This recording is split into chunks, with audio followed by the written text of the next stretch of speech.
decided to start reading, at least. Um, Better late than never, I guess.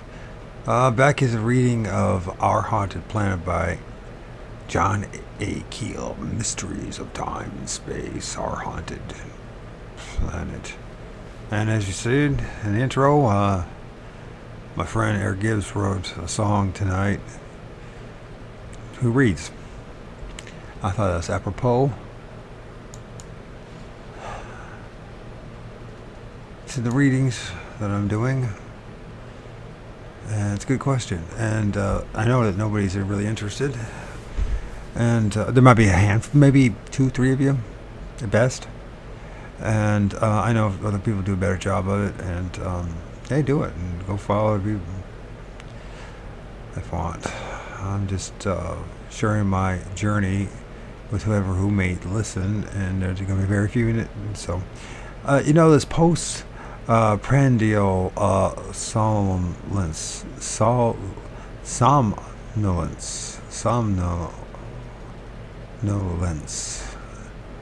post-prandial somnolence. Post-prandial somnolence refers to feeling of sleepiness after consuming food. Sometimes known as post-lunch dip, or referred to or informally as food coma. And man, every time I eat, do I go through that. It doesn't matter how much it is. I end up having a total food coma.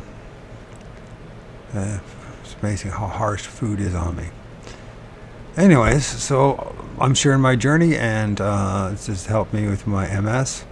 And one of the symptoms of MS is speech and reading and every other damn thing that goes along with it. We're now at chapter 11. Plato, a New Jersey sign painter named Howard Menger, experienced a most revealing flying saucer vision in August 1956 when he came face to face with a godlike being. But according to his book, From Outer Space to You, Menger's story began years earlier. As a boy, he encountered a beautiful female entity in a wood, and was told that he would one day serve the illustrious space people.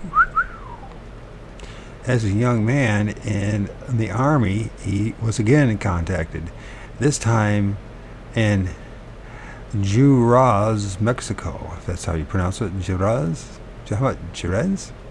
Mexico, by a man with long blonde hair and suntan skin, riding in a taxi cab.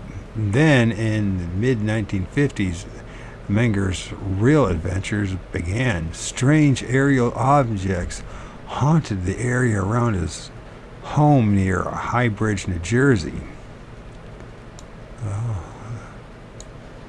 Gotta do something in New Jersey, I guess. And there were innumerable witnesses, including lawyers, physicists, and reporters. The space people began to drop in on him for coffee and friendly chats about the state of the universe. They asked him to buy dark sunglasses with red lenses, and on several occasions they even pressed him into service as a barber, inviting him to chop off their long blonde tresses so they would look even more human. He was rewarded with a flight to the moon. He brought back some strange rocks, which were, he said, moon potatoes. Finally, in August 1956, he met the boss spaceman. And I wouldn't be surprised if that's exactly what they did when it came to their imaginary moon landings back, 12 years later or 10 years? Yeah. 13 years later, I can't remember. It was 1968 or 69 when they allegedly first landed on the moon. Walking on the moon. A saucer landed in a field near Menger's home, and two men stepped out of it. Then a magnificent sight appeared in a doorway. Menger wrote, a tall, handsome man with long blonde hair over his shoulders stood towering in the entrance, and then he came towards me, but he seemed to float or glide rather than walk. Kind of like what Sasquatch does. Isn't that interesting? This being was dressed in a radiant white ski-type uniform, and the sleeves were full and loose. The neckline was high, similar to that of a turtleneck sweater. He wore a light blue fluorescent-like cap fashioned to his shoulder with a gold pin in the shape of a wheel. His skin was white, and his eyes were the color of goldenrod when it is ripe. The plant goldenrod. His fingers were long and tapering. This super being gave Menger a message of love and truth. Grand tradition of the elementals then returned to his flying saucer and flew off to the stars. So it says here, if I got that right, love and truth in the grand tradition of the elementals. When Howard Menger courageously published his story, it was privately printed in 1959. He was roundly cheered by one group of cultists for having solved the UFO mystery and roundly condemned by the equally fanatical scientific ufologists who believed in the existence of extraterrestrial spaceships, but could not believe that anyone had ever been close to one. His business collapsed as he gained a reputation for being a crackpot, and his family fell apart. Jesus, sounds so familiar. If Howard Menger had lived in another age, he might have been looked upon as a great prophet or visionary. On one of those privileged individuals who consorted with the gods. Sculptors would have been commissioned to carve mighty replicas of the super being. Poems and songs would have been written about his experience and handed down from one generation to the next. Unfortunately, Menger lived in 1956. He was laughed out of business. His book earned a few $100s from sales to the hardcore critics and was then forgotten. But it is a revealing record of the mechanisms of belief which is at work in these cases. If such things could happen in 1956, then they may also have happened in 1056 or 556 BC. There are, in fact, extensive legends suggesting that this sort of thing has been happening to men since the beginning of history. The long-haired, long-fingered ultra-terrestrials have been walking among us forever. Before we can understand this tangled maze, we must attempt to understand something of the origins and complexities of human history. We must try to ascertain how it will begin, how the ultra-terrestrials have influenced our course, and where it is all leading us. Our scientists can only guess at who the universe itself came into being. Who? No, how. Our scientists can only guess at how the universe itself came into being. The two most popular theories are the Big Bang concept, already discussed, and the steady state theory, that matter is constantly replenishing itself and that the cosmos really has no beginning or end. The beginning of the solar system and the birth of planets are a little easier to deal with. The commonly accepted theory is that the planets are cooling masses of material ejected from the sun. Two independent scientists, Dr. C.J. Hyman and C. William Kinsman, have developed a new geocosmic theory based upon new discoveries outlined in earlier chapters, coupled with Velikovsky's like evidence and speculations.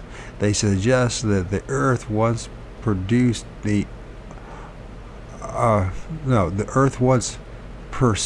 the orbit now occupied by Venus, and that Mars was in the present Earth orbit. This would explain the legends of early man, which claimed that Earth's days and years were once shorter than they are now, and that the human lifespan was once considerably longer. Ancient calendars carved in stone also indicate important differences in the early Earth years. If the Earth began as a lump of matter cast off by the sun, it may have first passed along the orbit of Mercury before spiraling outward and settling into the orbit of Venus. This could have happened 5 billion years ago, or it could have happened 20,000 years ago, for all we fucking know. The cooling planet Earth could have reached the life support stage hundreds of millions of years ago and could have been inhabited while it was in the Venus orbit. If Mars was then in the Earth orbit, it too could have supported life, but as it was pushed further into space by the approach of Earth, the Martians either died out or were forced to make radical biological adjustments to their new environment. In a recent letter, Kinsman, depending on how you want to pronounce it, also proposes that there was some efforts to crossbreed Martians with Earthlings. He states, if Mars was pushed out there in the Permian times and our pre-Permian times to make way for Earth in our present orbits, its environmental change and climate in some 300 million years would surely modify its humanoids because of the scarcity of air, water, and warmth into presumably a more scrawny physique no longer adapted to normal life on Earth. Presumably, for millions of years, they have been trying to hybridize their fauna and flora with ours and to develop some sort of humanoid to whom they could bequeath the advance which their dying civilization had long since acquired. Such in success in this seems to have finally come with the sudden hybrid appearance of Cro-Magnon man some 50,000 years ago. They have been visiting us frequently and openly for such time as they could stand it, until a few millennia ago, when men were still few and fearful. If the Earth did begin in another orbit and did undergo the changes postulated by these scientists, it may have been even more unstable than it is now, and cataclysmic occurrences would have been logical. Velikovsky points out that human folklore has recorded many such cataclysms, including a period when the entire earth was bathed in a total darkness for 3 or more days. The earth may have followed an elliptical orbit which carried it so far away from the sun that it was plunged into darkness. Then it looped back and fell into the present orbit. I'll tell you one thing, it's great imagination in science when you think about it. Elementals have constantly told occultists and UFO contactees that mankind began on Venus and that orbital changes have taken place in the past and will reoccur in the future. On April 24, 1964, a farmer named Gary Wilcox allegedly had a 2-hour conversation with a pair of faceless little men from a flying saucer in a field near Newark Valley, New York. Among other things, he said they told him that the Earth would soon be where Mars is now. Well, what do we do about that now? It's almost 80 years later and nothing has happened. Many flying saucer books have followed the premise that the Earth was originally seeded by beings from outer space. Man has always assumed that the frequently observed parahumans had to originate from beyond our planet or even from beyond our solar system or space-time continuum. Science writer Otto Binder's Flying Saucers Are Watching Us dealt at length with the theories of an engineer named Max H. Flint proposed that man is a hybrid from the union of ancient spacemen or some earthly species of man-ape who existed according to recent anthropological finds as long as 2 million years ago. More orthodox scientists have struggled for the past 100 years to find a provable system of evolution to account for man's appearance. The commonly accepted view is that man was a mere animal for thousands of years, and he somehow suddenly developed intelligence and consciousness and quickly evolved from a low, hairy animal to his present exalted status of low, hairless animal. The mythical missing link of the Sunday supplements is supposed to be the animal that bridged the two orders of life. In the movie 2001, Arthur C. Clarke solved the problem by having a sudden outside influence, the slab-like monolith, appear in the midst of a group of apes. It led them to discover tools, namely clubs, and they began bashing each other's heads. There are really only 3 primary theories for the origin of man. 1, the religious theory, man was created by some greater intelligence through the manipulation of physical matter and energy.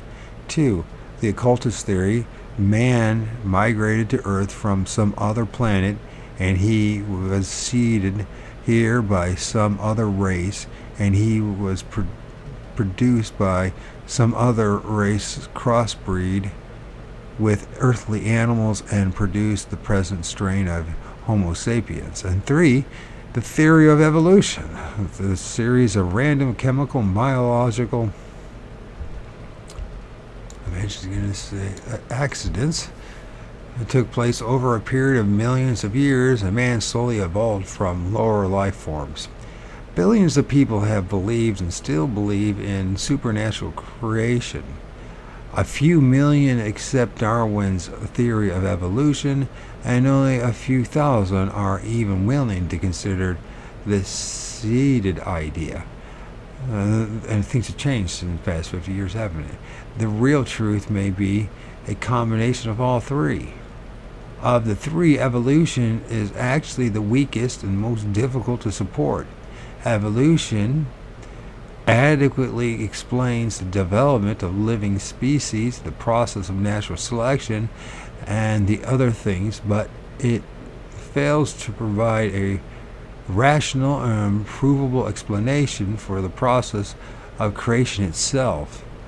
Scientists shrug this off with limp statements about how bolts of lightning struck puddles of chemicals and induced life, but if such a lightning process were true, it should be still continuing, and it should be easy to duplicate in our laboratories. The fact that it is not a discernible continuing process, new species are not constantly appearing, and that we have not managed to duplicate it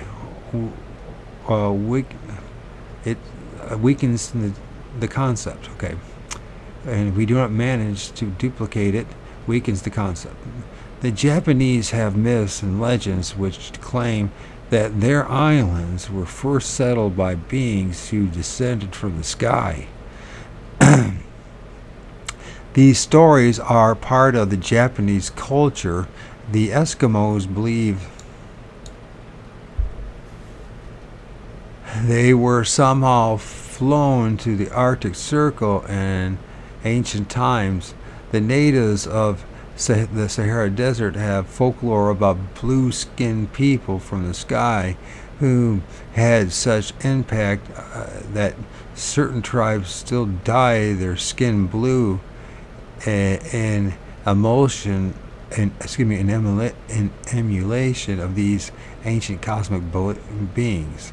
Deep in the Bayan Ula mountains of China, there is a tribe of diminutive people about 4 feet high. Hieroglyphs have been found in that region. On the border of Chinese and Tibet, a Russian archaeologist, when translated these records describe how members of the Dorpa tribe, came to Earth in some kind of flying machine. There's the Dorpa stones, just about. The stone discs bearing these inscriptions have been dated at about 12,000 years. Ancient graves have also been found there containing small human bodies with huge craniums and underdeveloped skeletons.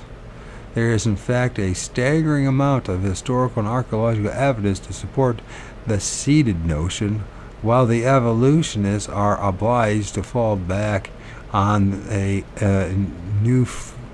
few fragments of fossils and a mountain of conjecture.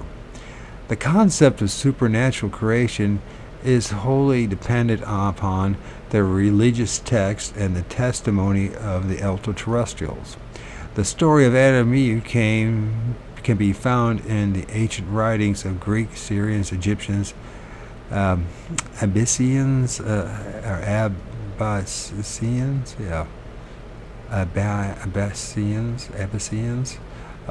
Hebrews, and many other ancient people, like the tales of the deluge and the ark. The Garden of Eden is a universal myth. Unlike the deluge story, it seems to be largely allegorical. The archaeologists dipping in the Middle East have found artifacts which indicate that Neanderthal, Cro-Magnon, and modern man all existed during the same period. This not only shoots down the theory of evolution, but it suggests that modern man, a creature with a conscience and a consciousness, was separate and distinct from primitive man.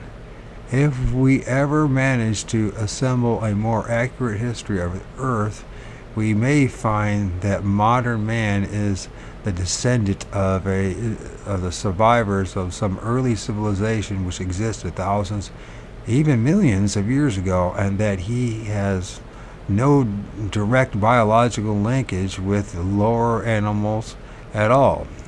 He must not ignore the possibility that the Earth was originally colonized by beings from some other point in space. Historians and archaeologists are troubled by the fact that mankind seems to have appeared quite suddenly on this Earth planet. Either we were placed here, even stranded here at some point between 30 and 70,000 years ago, or we were created in some fashion millions ago after the Earth itself had been created and had passed through many ages during which it supported different kinds of non-human life. The process of creation is explained somewhat in the religious and occult texts. We are told that the first man, Adam, was an androgynous being directly linked with the supermind of the universe. Which is a good way to describe God, the supermind of the universe. He was a temporary transmogrification of energy, an ultra-terrestrial who became locked into a physical form. Once this descent occurred, he was given a mate so that he could reproduce. The Earth was already inhabited by two distinct life forms. There were primitive animals, which might have included caveman as well as lower beasts. Perhaps the cavemen were an earlier experiment which was failing. And there were also thousands, if not millions, of non-physical beings from the world of higher frequencies who occupy the Earth by sharing the same space with the planet. These beings may have been free from the greater intelligence fallen angels, or they may have been under the control of a lesser intelligence. In any case, the Earth was their personal playground. They owned it. Now suddenly a group or several groups of ultra-terrestrials from a higher plane descended to Earth. They were forbidden to do certain things. We can't even guess what those things were. In the scriptures, Adam and Eve were forbidden to eat the fruit of the tree of the knowledge of good and evil. This was probably more symbolism, and the true meaning is lost. A British scholar, Brinsley, Poor Trench, Trench, I guess it's his name's Brinsley Lee Poor Trench, has studied the ancient scriptures carefully and produced two important books, The Sky People and Man Among Us. The Sky People and Men Among Mankind. I think I have that one, actually. The actual paper one. I think I started reading it to my son, and he got bored of it. My son gets bored with everything I do. He's 12 years old, and he does not interested in a fucking thing that his dad's into. Oh well, what can you do? You just gotta be who you are, even if your son is not interested in you. I love my son. He's very much an introvert, and I don't know what to do. At times I wonder if he's depressed. But then again, having a dad like me, who wouldn't be depressed? Just saying. Just saying.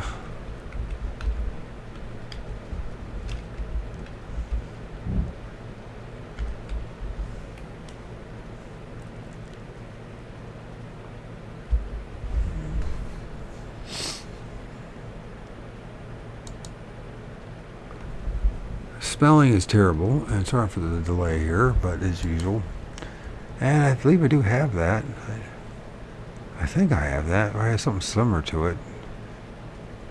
I have to look at the book. I can't remember. There's so many books I've gotten, so many things. I don't know how anybody has time to read anything. And I got all the time in the world to do it, and I don't have any time to do it. And all you guys, the guy and gals that are out there that work your butt off, and our parents and everything, paid mortgages. I don't have any time for anything, to be honest with you. I'm so impressed at times. I used to be one of you. At the same token, I'm so grateful I'm not in your living your life. Life's a double-edged sword in so many ways. So he describes and defines the people of the Serpent. These people may have been the fallen angels or devils who later plagued Adam and Eve. If they felt they were owners of the earth, they may have greatly resented the new flock of ultra-terrestrials, and they may have had conspired to lead the Adam and Eve group, to destruction by getting them to violate the orders of their overlord. Very Gnostic there. A battle now takes shape. A lesser group of ultra-terrestrials, UTs, is in possession of the Earth. A bunch of newcomers invades the planet. Perhaps their ruling intelligence has a plan, a very long-range plan, to wrest the Earth from the owners. Masses of energy cannot fight with bombs and bullets and arrows. They need a physical battlefield and physical armies. The whole thing must be played out like some gigantic chess game. The first step is to create the necessary physical army. Tactics must be invented so that the physical army can overthrow the non-physical owners. The game becomes incredibly complex. If several different superintelligences were involved, then one group of ultra-terrestrials would descend or be materialized in Japan and China, bearing specific racial characteristics imposed upon them by their overlord.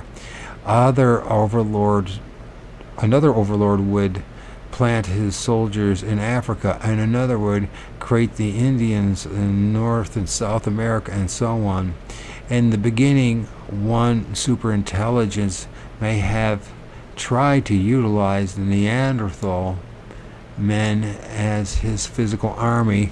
Ultra-terrestrials were sent down the frequency scale to help guide the caveman, to facilitate communication between the UTs and the Neanderthal men. The tall, blonde, normally sexless UTs were made to more closely resemble their primitive contacts. They were given sexes, but were forbidden to participate in the pleasurable rites of sex, the tree of knowledge. The Serpent people were sometimes able to control groups of cavemen and managed to trick some of the UTs into breaking their chastity. The UTs engaged in sexual intercourse with the cave women. This produced strange responses, and they're materialized.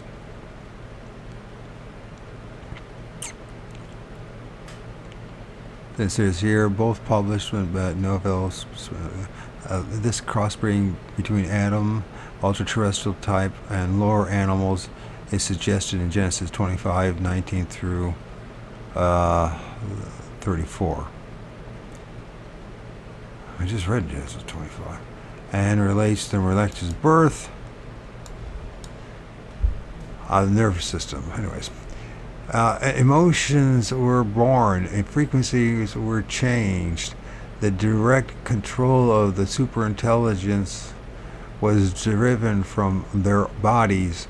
They were trapped on Earth, unable to ascend the electromagnetic scale and re-enter their etheric world, with the loss of control, they became animals, albeit highly intelligent animals, since the UT's memories were part of the greater intelligence. The loss of contact meant also a complete loss of their former identity. They were locked on this planet, leaderless, in a totally strange, hostile environment. The first UTs to be thus trapped became the first real men. They had to learn to hunt and kill, to build fires and huts. They were lost, the victims of the first battle between the Serpent people and the ultimate intelligence. Now the Serpent people, or Omega Group, attacked man in various ways, trying to rid the planet of him, but the superintelligence was still able to look over man, and new, more tightly controlled UTs were sent to offer advice and assistance. Earliest man was told in carefully simplified ways of his origin and purpose. The superintelligence became God, and early man worshipped him. In many ways and under many names, God worked out new ways of communication and control, always in conflict with the Serpent people. Much is made of the fact that Adam and Eve were terrified by the first night, indicating that they were unused to the world without light. Perhaps as ultra-terrestrials, they were accustomed to total vision and perception of all frequencies.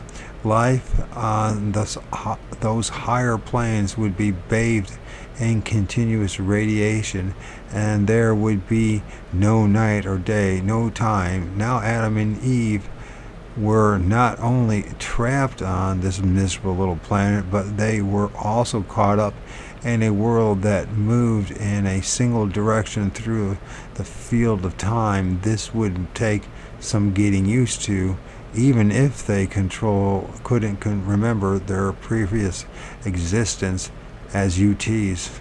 Through intercourse with the existing cave people, the fallen UTs produced the new race of man. They were the missing link. In many ways, all three of our hypotheses are the origin of man became correct. Evolution is involved, extraterrestrial descent is involved, and creation is involved. This says here, Isaac's barren wife Rebekah suddenly conceived the Lord, and the Lord said unto her, 2 nations are in thy womb, 2 manner of people, which I talked about when Sasquatch was best candidate for Esau. Remember, and they shall be separated from thy bowels. And I think that Keel recognized this as well, which I think the only way people get to this point is you do have to study, you have to do your own research. You can't just listen to other people do it for you. The one people shall be stronger than the other, and the elder shall serve the younger. Rebekah gave birth to twins. One, Esau, came out red all over like a hairy garment. Later, Esau sold his birthright to Jacob. And we are the descendants of Jacob. And Bigfoot was Esau in my book. As strange as that sounds, then you have to deal with what Bigfoot actually was, right? And so many missing pieces, right, to our history. And some parts of the world, the Serpent people successfully posed as gods and imitated the techniques of the superintelligence. This led to the formation of pagan religions centered around human sacrifices. The conflicts, so far as man himself was concerned, became one of religion and races. Whole civilizations based upon the worship of these fallen gods rose and fell in Asia, Africa, and South America. The battleground had been chosen. The mode of conflict had been decided upon. The human race would supply the pawns. The mode of control was complicated as usual. Human beings were largely free of direct control. Each individual had to consciously commit himself to one of the opposing forces. After that commitment was made voluntarily, the chosen force could possess the individual to some degree. The UTs very carefully explained this process to the early priests who interpreted it and tried to pass it on to their followers. The rites of baptism was born.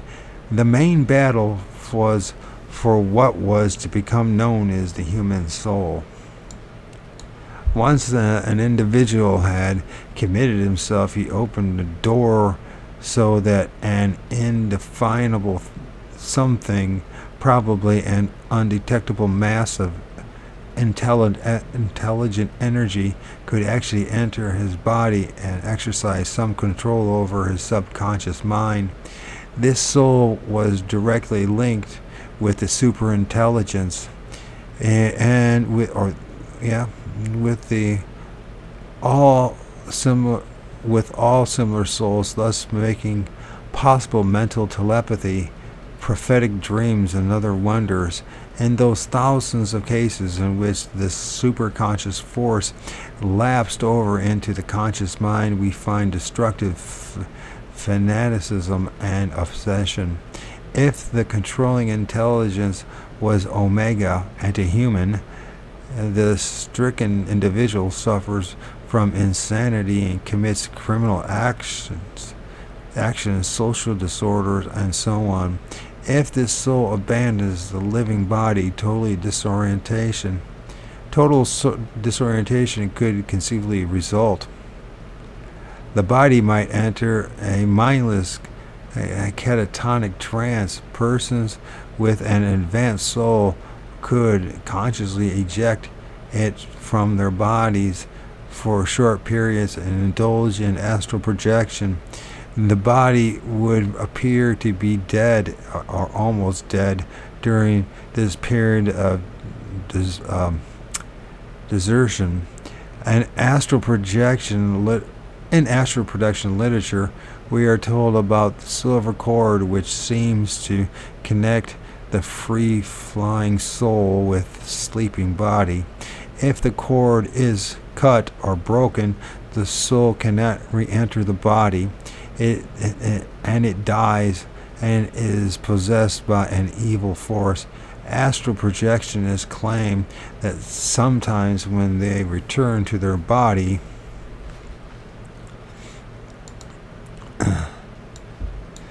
they find a dark elemental engulfing it, trying to possess it during their absence, and they have to fight the evil thing off.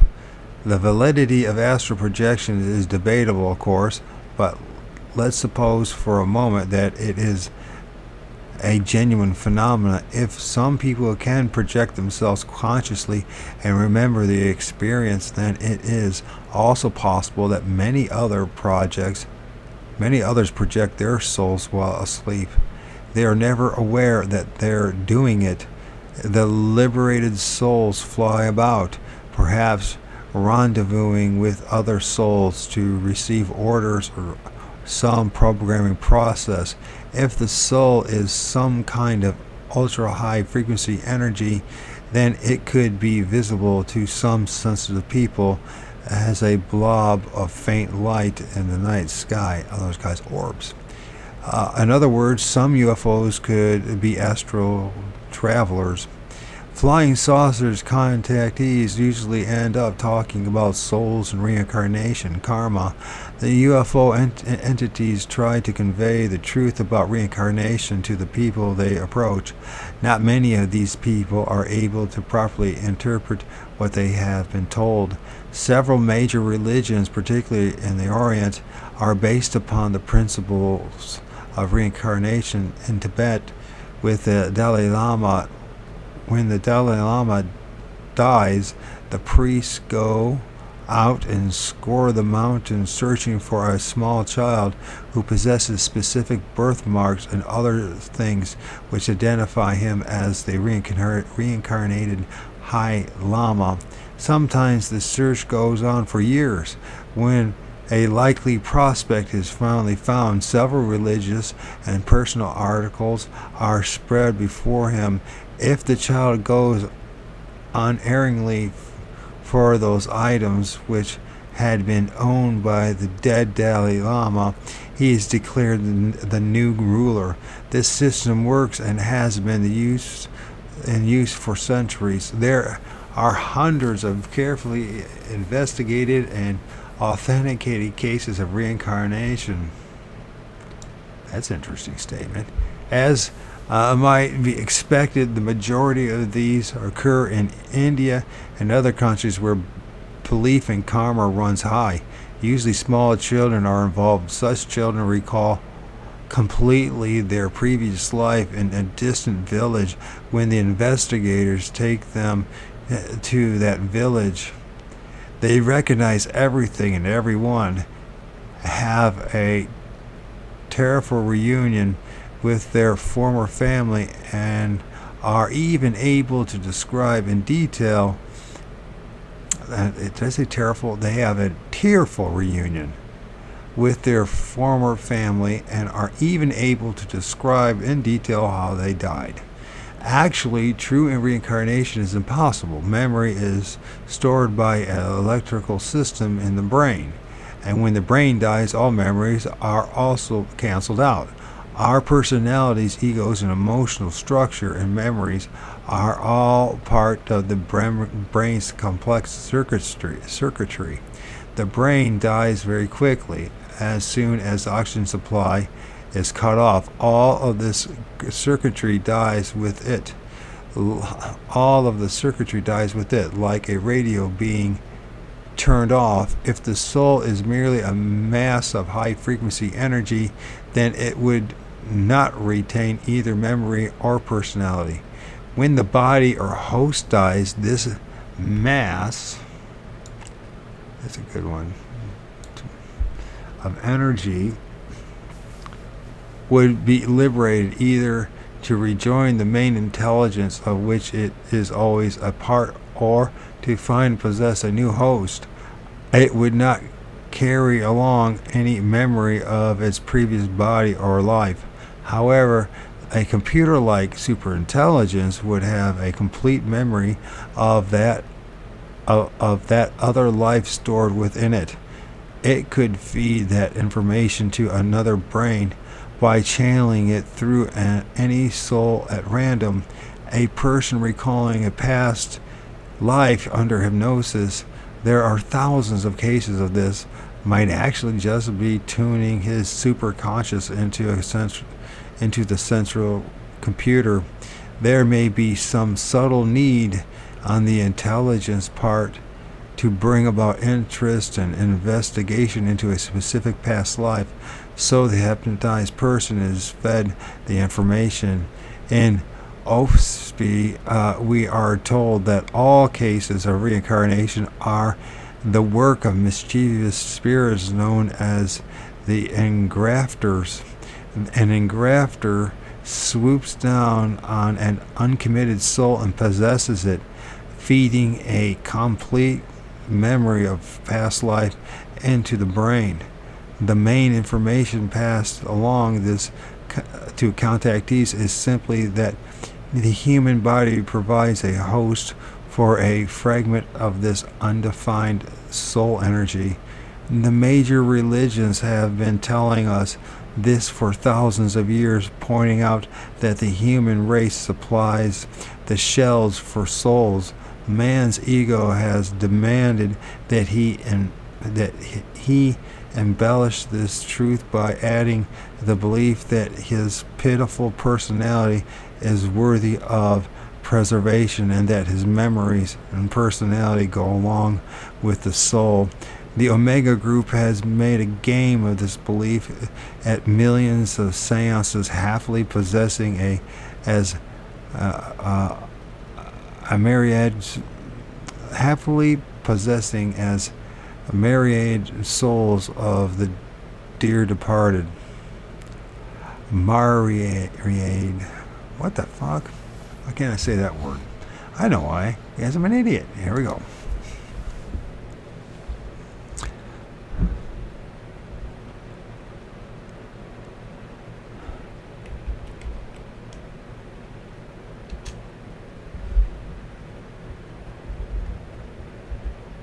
Why am I stumped with something that I've said and read 1,000 times? I know why. I'm an idiot. Myriad. Myriad. Myriad. Myriad. Do.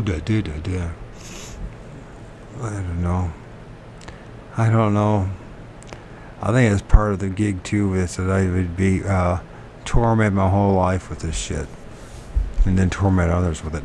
The two or more intelligences are playing a game with us, vying for complete control over our bodies and souls. According to all occult and religious interpretations, it's a seesaw battle, and every possible kind of deception and deceit is being employed by both sides. They can make us believe anything they want us to believe, thanks to our swollen egos and flimsy brains. They can make us see anything they want us to see, thanks to our narrow field of vision. We can only see a fragment of the electromagnetic spectrum, and their apparent ability to manipulate energy and physical matter. Parahuman serpent people of the past are still among us. They were probably worshipped by builders of Stonehenge and forgotten ridge-making cultures of the South America. They directed us to multiply and seed the earth. Their manifestation and manipulations have generated thousands of cults, religions, and frames of reference. In recent years, hundreds of UFO contactees have been warned by the long-haired Venetians that our atomic experiments will lead to disaster. Could it be, as some have said, that the atomic bombs are not only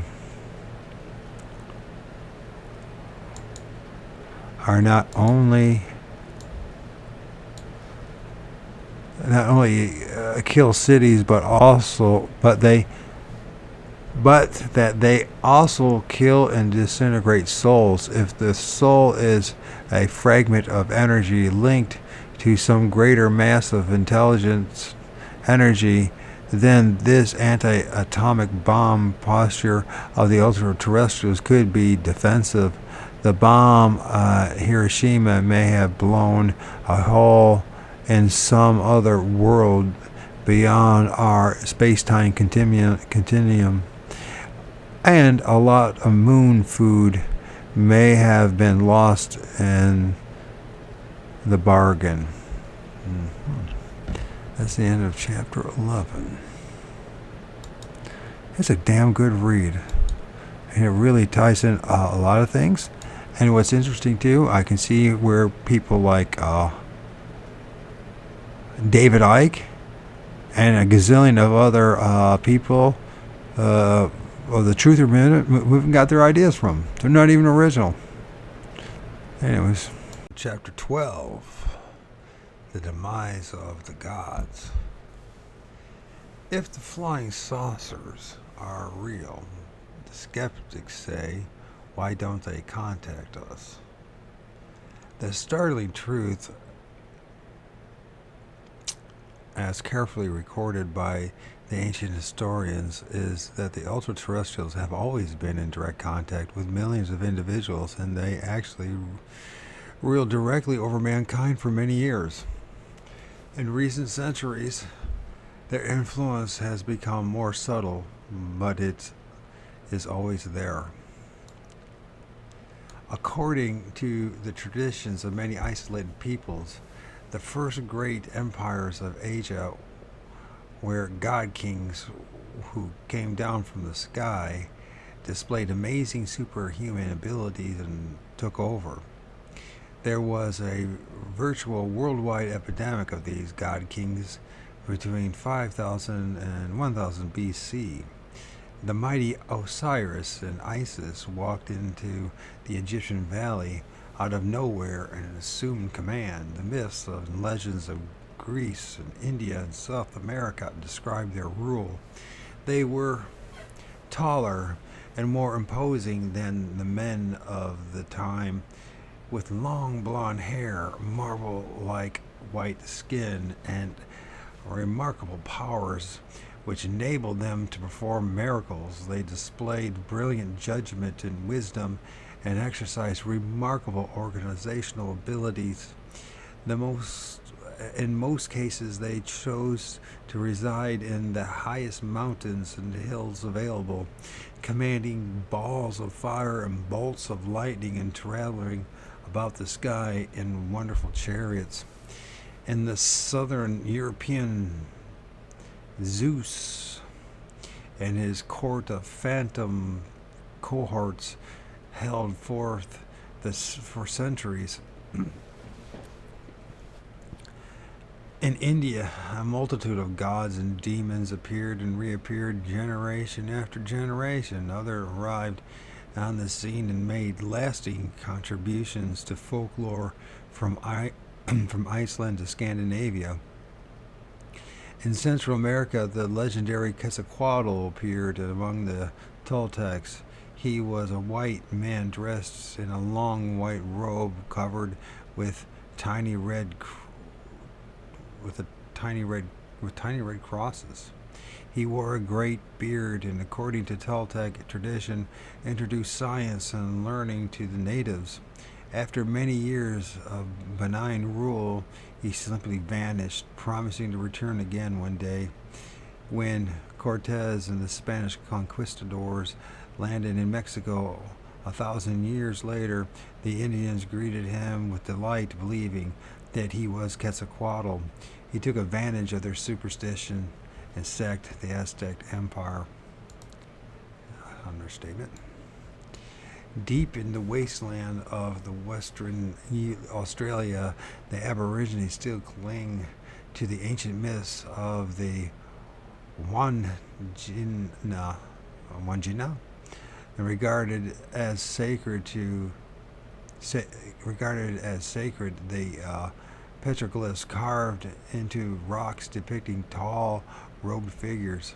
The Wandjina are supposedly a para-human group who resides in Australia thousands of years ago. Barosus, an ancient Babylonian priest, recorded the fascinating legend of Oannes, a remarkable creature who came up out of the waters of the Persian Gulf to educate early man. This legend more nearly fulfills some of our criteria of a genuine contact myth. Dr. Carl Sagan states in his Intelligent Life of the Universe, Barosus presumably had access to cuneiform and pictographic records dating back several thousand years before his time. His work was translated in Greek and Latin and found its way into English in 1876. He quoted from Apollodorus, describing Oannes as a fish-like animal capable of speaking to men.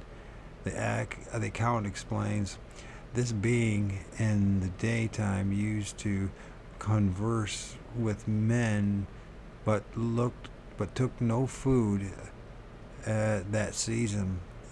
He gave them an insight into letters and science and every kind of art. He taught them to construct houses and to found temples and to compile laws and explain to them the principles of geometrical knowledge. He made them distinguish the seeds of the earth and show them how to collect fruits. When the sun set, it was the custom of this being to plunge again into the sea and abide all night in the deep, for he was amphibious. Moses, of course, had another kind of encounter when he climbed the summit of Mount Sinai and received orders and laws from the entity who settled there in a glowing cloud. A central legend of the Hopi Indians concerns the Kachina clan, a group of beings who were not people but spirits sent to give help and guidance, taking the forms of ordinary people, according to Indian historian Frank Waters. The Hopi believed that they came originally from a red city in the south, and that their tribe was guided into what now is southwestern United States by the Kachinid clan. These spirit beings taught the Hopis occult wisdom very similar to the occult beliefs of the Europeans and Africans, and finally they departed, saying, "The time for us to go to our far-off planets and stars has not come yet, but it is time for us to leave you. We will go by our powers to a certain high mountain, which you will know, where we will await your messages of need. We are a spirit people, and we will not be seen again by you or your people, but you must remember us by wearing our masks and our costumes at the proper ceremonial times. Those who do so must be only those persons who have acquired the knowledge and wisdom we have taught you. The indigenous natives of America, Africa, and the Pacific all adopted ceremonial dress patterns after the garb of the ultra-terrestrials, just as the robes and taperings of the early churches of white men were patterned after the dress of the angels and gods who allegedly visited them. Traditionally, only the witch doctors and the students of the arcane wisdom of the elementals were permitted to wear these garments and masks. And the carefully laid out procedures for the ceremonies and rites of these early people were all dictated by these parahuman spirits. For thousands of years, they quite literally had the entire human race dancing to their tunes. The impact of these beings upon human race is indisputable. All human art began as part of our urge to pay tribute to them. The arts of painting and sculpture, the arts of drama and dance, and of course the arts of storytelling were all products of that urge. It has been impossible to adequately summarize even a fragment of this kind of material here. Perhaps someday some scholar will systematically assemble all these records and establish some order out of the chaos. The evidence is not as flimsy as this kind of summary might make it seem. Statues of strange oriental-looking figures bearing a striking similarity to the appearance of our contemporary man in black have been found in the ruins of Olmec civilization in Mexico. We really don't know very much about the Olmecs. The first traces of their lost culture were uncovered in 1939 when the archaeologist Matthew Starling found 5 gigantic basalt heads on the island of La Veneta. These heads weigh from 20 to 30 tons each and are up to 9 feet high. Each is wearing what looks like a football helmet. Since then, cities and irrigation systems dating back to at least 1200 BC. No, excuse me, not 1200. 12,000 BC have been discovered. An Olmec calendar carved into the stomach of an 8-inch jade statue begins with the year 3113 BC. It is a masterpiece of mathematical and astronomical knowledge. And it was the Olmecs, not the Maya, who developed it. Jean Reitner, I guess you pronounce it, Reinhardt,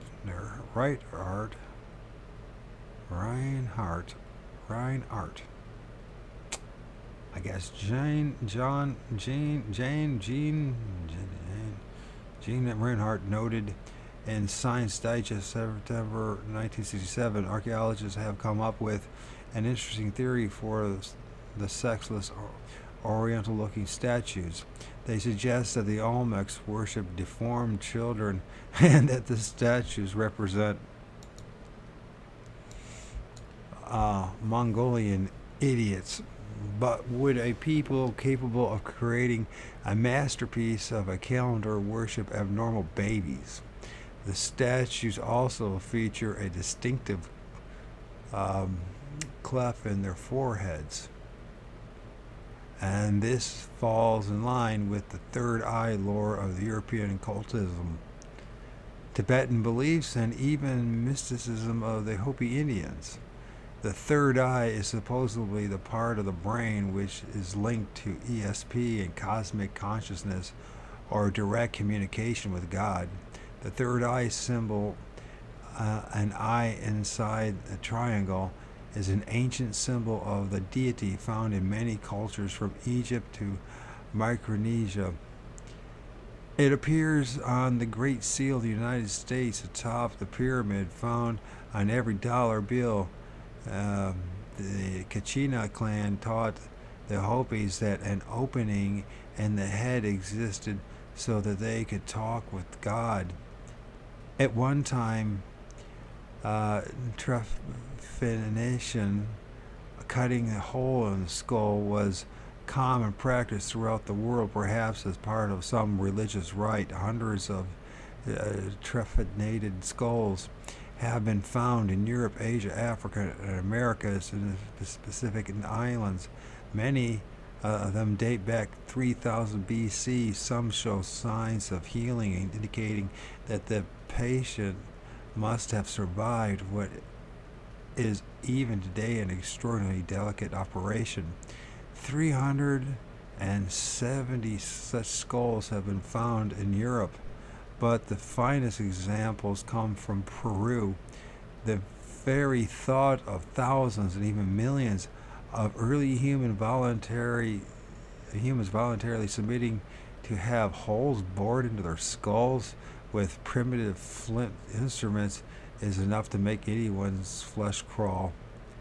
Some anthropologists speculate that the trephination was used as a treatment to get rid of possessed spirits, but the universality of this very sophisticated operation makes this unlikely. Were all those people seeking to open a door in their heads so they could communicate with the supernatural? If so, who and what taught the entire human race this process, and why? In legend after legend from every part of the world, we are told that early man was primitive and stagnant until the appearance of god kings. These mysterious beings introduced writings, laws, and agriculture, and perhaps even the rudiments of stone buildings and medicine. The early people were so impressed and so grateful that they dedicated much of their time and effort to preserving images of the god kings in great statues, temples, and monuments. In fact, many cultures left nothing behind except religious artifacts and carvings lovingly detailing their encounters with the gods. Identical beliefs appear simultaneously in all parts of the world. Identical forms of writing suddenly came into practice among the cultures completely isolated from others. The Egyptians were not the only ones who believed that the human body would one day be resurrected whole, and that therefore all earthly possessions should be buried with it. Ancient tombs in China, Siberia, South America were also filled with relics of the future life. How did this relatively complex concept spread to the four corners of the earth? Even the earliest of men were not so stupid that they could sustain a belief century after century without some kind of evidence to support it, nor would they be so stupid as to spend their energy and materials and talents building great monuments to those beliefs without such evidence. Yet a reasonably sophisticated people of India and Greece believed wholeheartedly in their gods for thousands of years. Their records demonstrated that these gods appeared frequently before mortal man, taught them, tickled them, offered them hope and faith, and cultivated their religions and beliefs.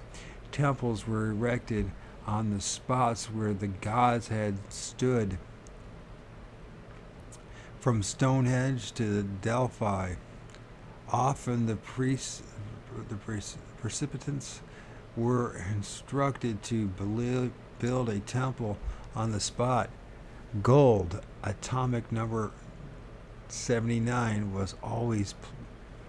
has always played an important role in all religions, and most religious buildings are roofed with gold leaf, from Buddhist temples to Muslim mosques to Christian cathedrals. Could it be that the mysterious rays of the ancients are somehow able to adjust more easily to frequencies of gold? On holy days, a great part of the world's population gathers under these golden roofs to pray and meditate, and perhaps to have their minds probed by some invisible concentration of energy. The modern cults and sciences have seized upon the God King legends to support their own beliefs and conclusions. Atlanteanologists prefer to think that Quetzalcoatl and his kin were really from Atlantis. UFOlogists have churned out scores of books based on the premise that spacemen visited Earth and gave mankind a helping hand in those distant days. It is quite true that the Kachina clan and most of the other para-humans claim some relationship to other worlds and far-off stars, particularly the Pleiades. In all these legends, there is another persistent theme, that the god kings mated with mortal women, impregnated them, and thus started a royal lineage. Tradition claims that the blue bloods of royalty actually had blue blood in their veins in the early history, perhaps as a result of this crossbreeding. Even today, some royal families suffer from hemophilia. The blood lacks the ability to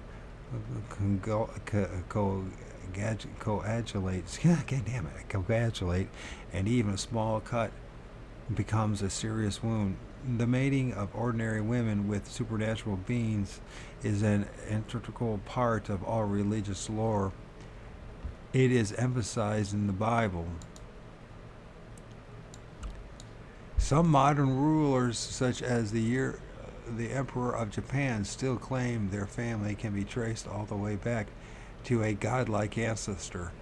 The pharaoh system in Egypt could have begun in this fashion with the parahuman leader of the early Egyptians turning his rule over to human offspring. By 1000 BC, most of the god kings had withdrawn, presumably going off to their legendary mountain hideaways. Their followers assumed, however, that the human descendants were equally wise and possessed of magical power. Human beings thus being human, these fallible kings often exploited the fears and beliefs of their people. The latter pharaohs successfully masqueraded as gods for centuries. The earth had been divided up by the god kings, each ruling, even owning a specific area. This ownership was passed on to the human heirs, and for thousands of years, a few dozen families literally owned the entire planet. They intermarried and managed to keep the system going until modern times. Although the king system degenerated slowly, it did not really collapse until 1848. The god kings did not put all their eggs in one basket. They established parallel systems of communication and control by establishing priesthoods and strange secret cults in societies whose main purpose was to perpetrate their esoteric teachings. Perpetuate their esoteric teachings. But again, the flaws in human basic character eventually surfaced. Greed and lust for power caused some of these groups to exploit the populace. There were periods in history when some of these priesthoods and societies even gained political control in Egypt and elsewhere. It is probable that this happened in the burgeoning South American cultures and may even have led to the downfall of some of them. A key claim of the early priesthoods was their purported ability to consult with the ultra-terrestrials through the use of special plates, amulets, and crystals handed down to them. These artifacts were usually worn about the head and heart during religious ceremonies. In the apocryphal proto-evangelion,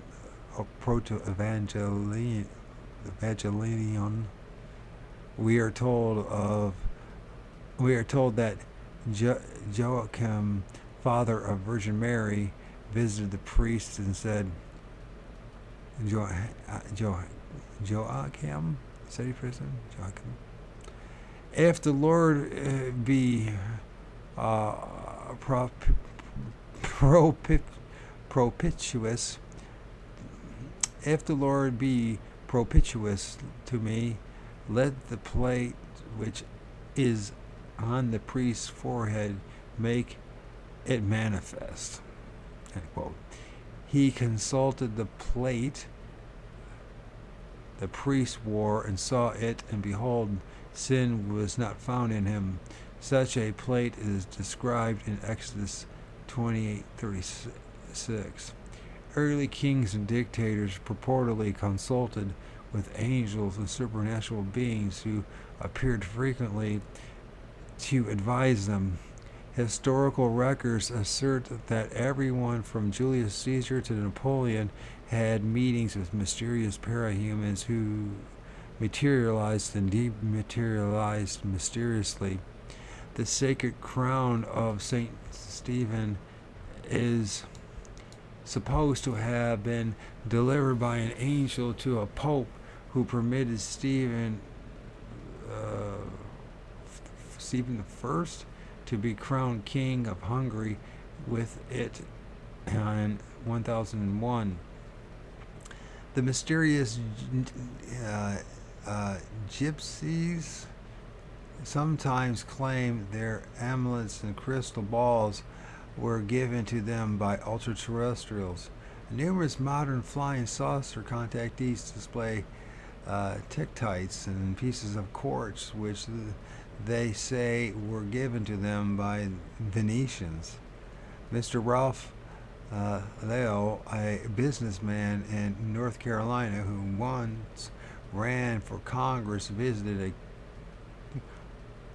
a cavern deep in Brown Mountain under the auspices of a space people, he said, and was later flown to Venus. He was given some chunks of crystal as proof of his claims. When Joseph Smith dictated the Book of Mormon to his wife, he sat behind a screen with the gold plates, apparently translating them with the crystalline device he had found in the stone box. Modern UFO contactee writings are filled with enigmatic enigmatic, enigmatic statements about crystals and how they hold some key to the mysteries of the universe. There are many interpretations of such statements, but no one has managed to crack their true meaning. In the past 20 years, or however, crystals have suddenly assumed great importance to our technology. We call them transistors. And now, in our day, right, they are chips, computer chips, right?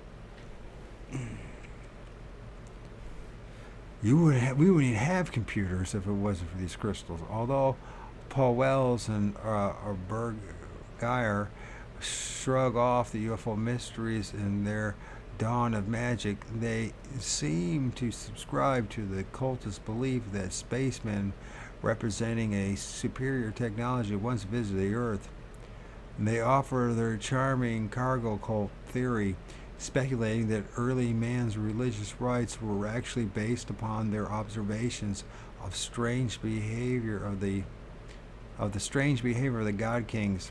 A God King manipulated a radio and talked into a stick microphone.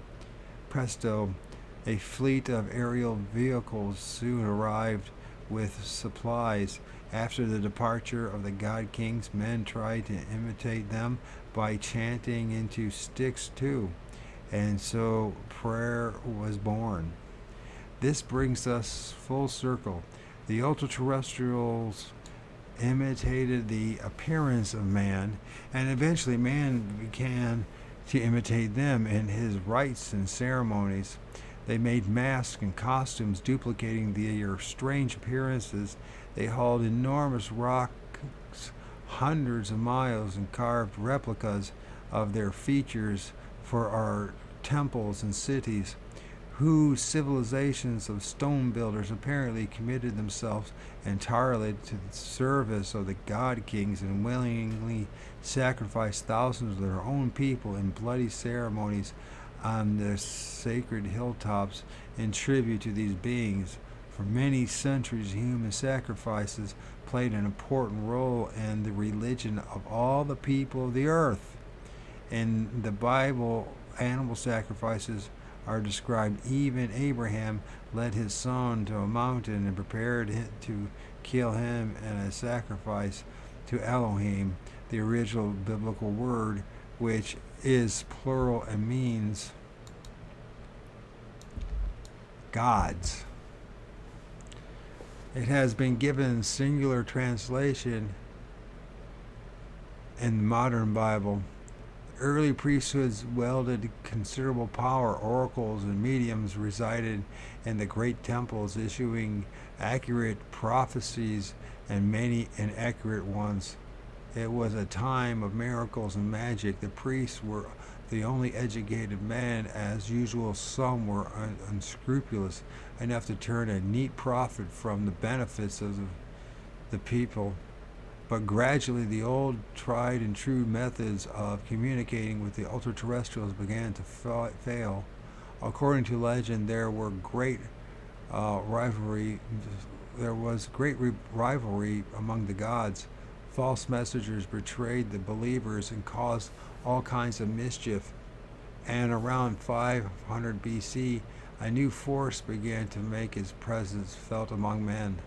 In India, a wealthy young man named Siddhartha Gautama fell asleep under a tree. So the story goes, and when he awoke, he was filled with a great new philosophy, a new view of man's relationship with the cosmos. He renounced all his worldly goods and set forth to preach under the name of Buddha. Under the same time, a Persian named Zoroaster underwent a similar experience and founded a great religion, while in far-off China, a great philosopher named Lao Tzu created Taoism. I don't know how you pronounce that. Lao. I think it's Lao. How do you pronounce that? Read that thing and heard it a million times, but I can't remember now. Let's try it again. Lao.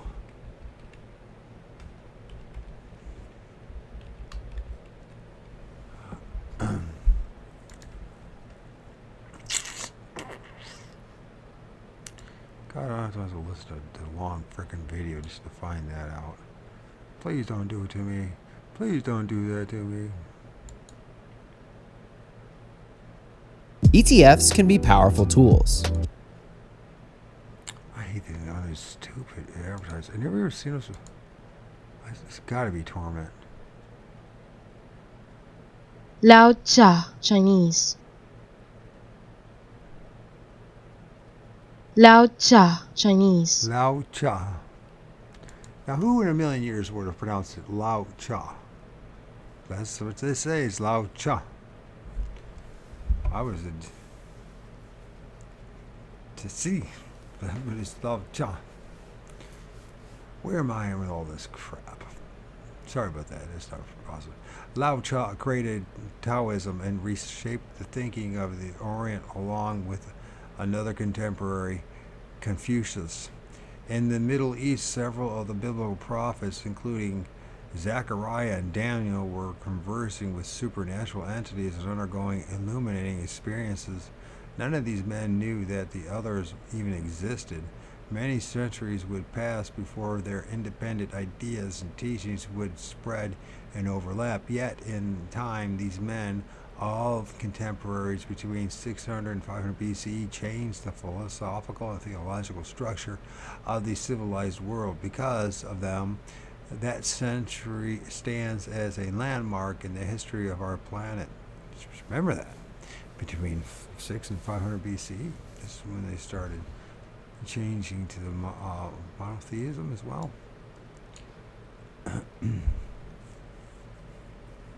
So the old priesthoods deteriorated, some were slaughtered outright, and new beliefs were born.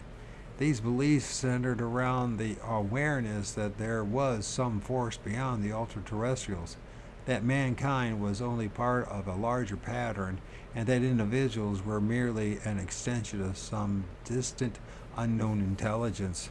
The stage was being set for a new conflict, a battle royale between the old gods and this cosmic consciousness. Muhammad appeared 1,000 years later to lead the Arab people away from the old gods, rallying his people with the chant, "There is but one God, and that God is Allah." Instead of simply disappearing under the wave of monotheism, the old priesthoods went underground and becoming secret societies devoted in preserving the teachings of the elementals and the secrets of communication. There was already a tangled maze of such societies, such as the Druids mentioned earlier, so the ultra-terrestrials had plenty of followers even into the newly enlightened age. The Romans were still worshiping their gods on Mount Olympus, and the Hebrews were firm in their belief in Jehovah. Then one day, their three expensively robed gentlemen of the Orient features strode. I gotta take a break. Take a drink.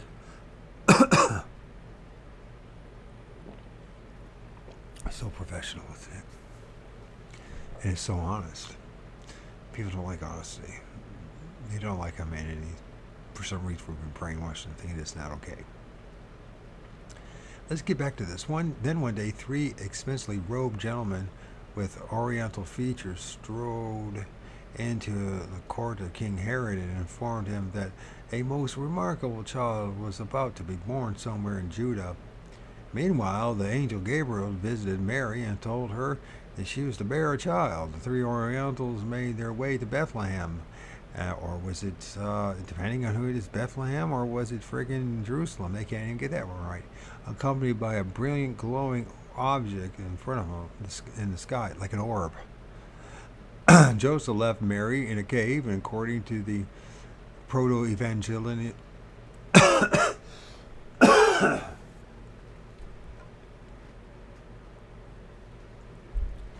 damn.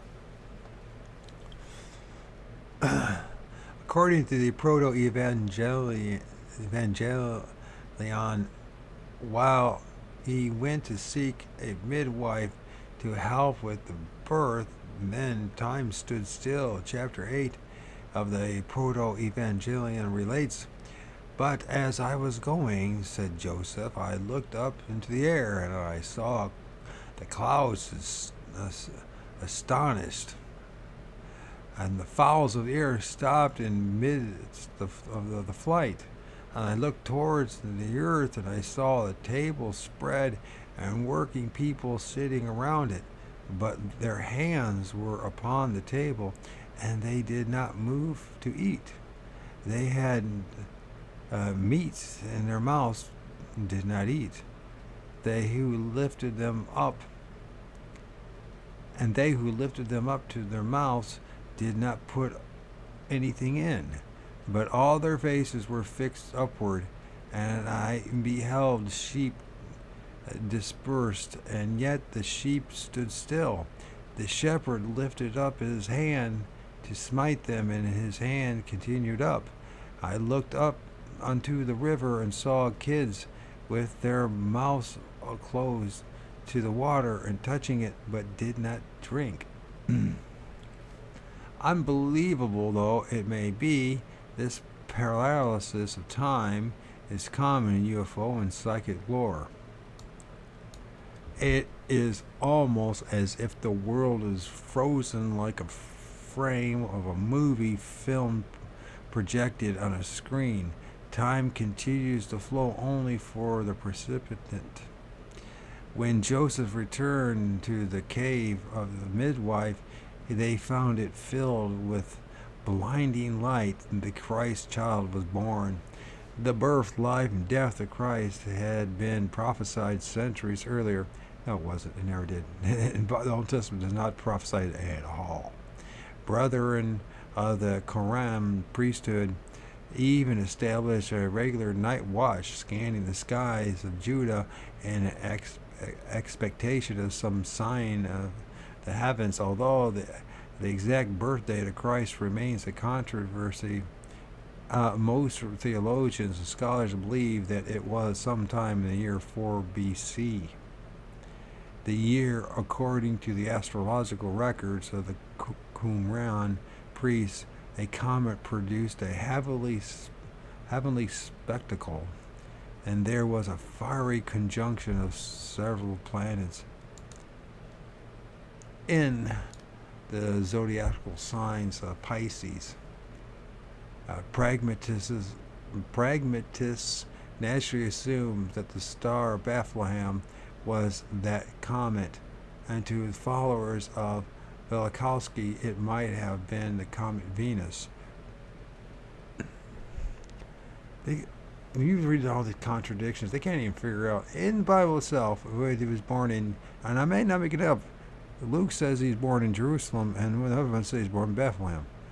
Which one? And by the way, nowhere in the Old Testament there's not one prophecy, and it drives people mad when I tell them this, but you cannot prove that there's not one prophecy in the Old Testament of Jesus. Not one. And it doesn't make me happy to say that, because I put all my damn time into that. Fuck. But you tell people this, and they think you're freaking idiot, you need to repent. Or, well, why do I need to change my mind if it says what it says? Why do I need to change my mind? Why don't you guys change your mind? Why don't you stop lying about what it says? That'd be a nice change. Gosh. Jesus' appointed role seems to have been to try to lure the Hebrews away from Jehovah, to worship the supermind of the cosmos, the God of the Oriental Illuminated One. In this he failed. The Jews had considerable experience with miracles and false angels, and they viewed Christ as with great suspicion, and they should have, because the New Testament contradicts the Old Testament 180 degrees. I mean, 180 degrees. I mean, I'm not making it up. They're literally contradicts everything in the Old Testament. But that naturally would be the case after the Jews were conquered and the temple was destroyed, and a million plus of them had been wiped out in 70 A.D. in the Jewish wars. That Rome and the Greeks, the Hellenized Jews, would work together. The priesthood to start a new damn religion that took them 400 years to finally find some way to make it happen. But if it's just endless. How much of this, it's really going on here. And this is what's brilliant about Keel is he's pointing out all these things and similarities. There's something going on the other side. It's probably Gnostics are probably right with these archonic forces. And they manipulate the little crap out of us. And they allow these priests to give them the power of manipulation and deception and charisma to fool us into believing things is not real. That's what's sinister about this whole damn thing. The Romans who occupied Judah were still worshiping their assortment of long-haired deities, so they also frowned upon the activities of this strangely persuasive man there's no evidence they ever existed outside of the Bible. However, the sequence of events surrounding the death of Christ provided proof enough to sway many into Christian beliefs and lay the foundations for the great Christian religions. The eclipse of the sun threw the land in darkness as Christ hung suspended on the cross, and violent earthquakes were claimed many lives followed. Pontius Pilate and the Roman governor of Judah later collected the witnesses of these events and had them dictate to scribes what they had seen. There's no proof of this one either. This record was sent to Rome. Pilate eventually committed suicide. The body of Christ was placed in a cave according to historical records. A huge stone that's not historic. There's no historical records of this. Why is he saying this? The Bible is not a historical record. The historical records, a huge stone was rolled in place to seal the entrance. Roman guards were stationed there to keep watch, and they testified later. And by the way, I want to believe this, but I also want to be honest. And the honest truth is, there's no record of it outside of the Bible. But they can't even get that story right. No one can get it right. The Gospels contradict each other in every aspect of him. It's ridiculous. I think that Jesus today is an evil spirit. I think it's part of that Omega group. I hate to say that, but if you just be honest about it, it's pretty much the case. Look at all the negativity as a result from following this deity. For God. There was a great voice in the heavens, and they saw the heavens open, and two men descended from thence with great light and approached the tomb. That stone which was put at the door rolled itself and made it way in part, and the tomb was open, and both young men entered in. And when when therefore those soldiers saw it, they awakened the centurion and the elders, for they were hard by keeping guard. As they had seen again, they see three men come forth from the tomb. Two of them were supporting one, and a cross following them. Where's that one at? It's not in the Bible, that part. And in other texts, these two men were described as wearing brilliant white costumes, and the soldiers were reportedly paralyzed like dead men. Okay. Unable to move the muscle while the body of Christ was being removed. Later, the heavens again were seen to open, and a certain man to descend and enter in the sepulchre.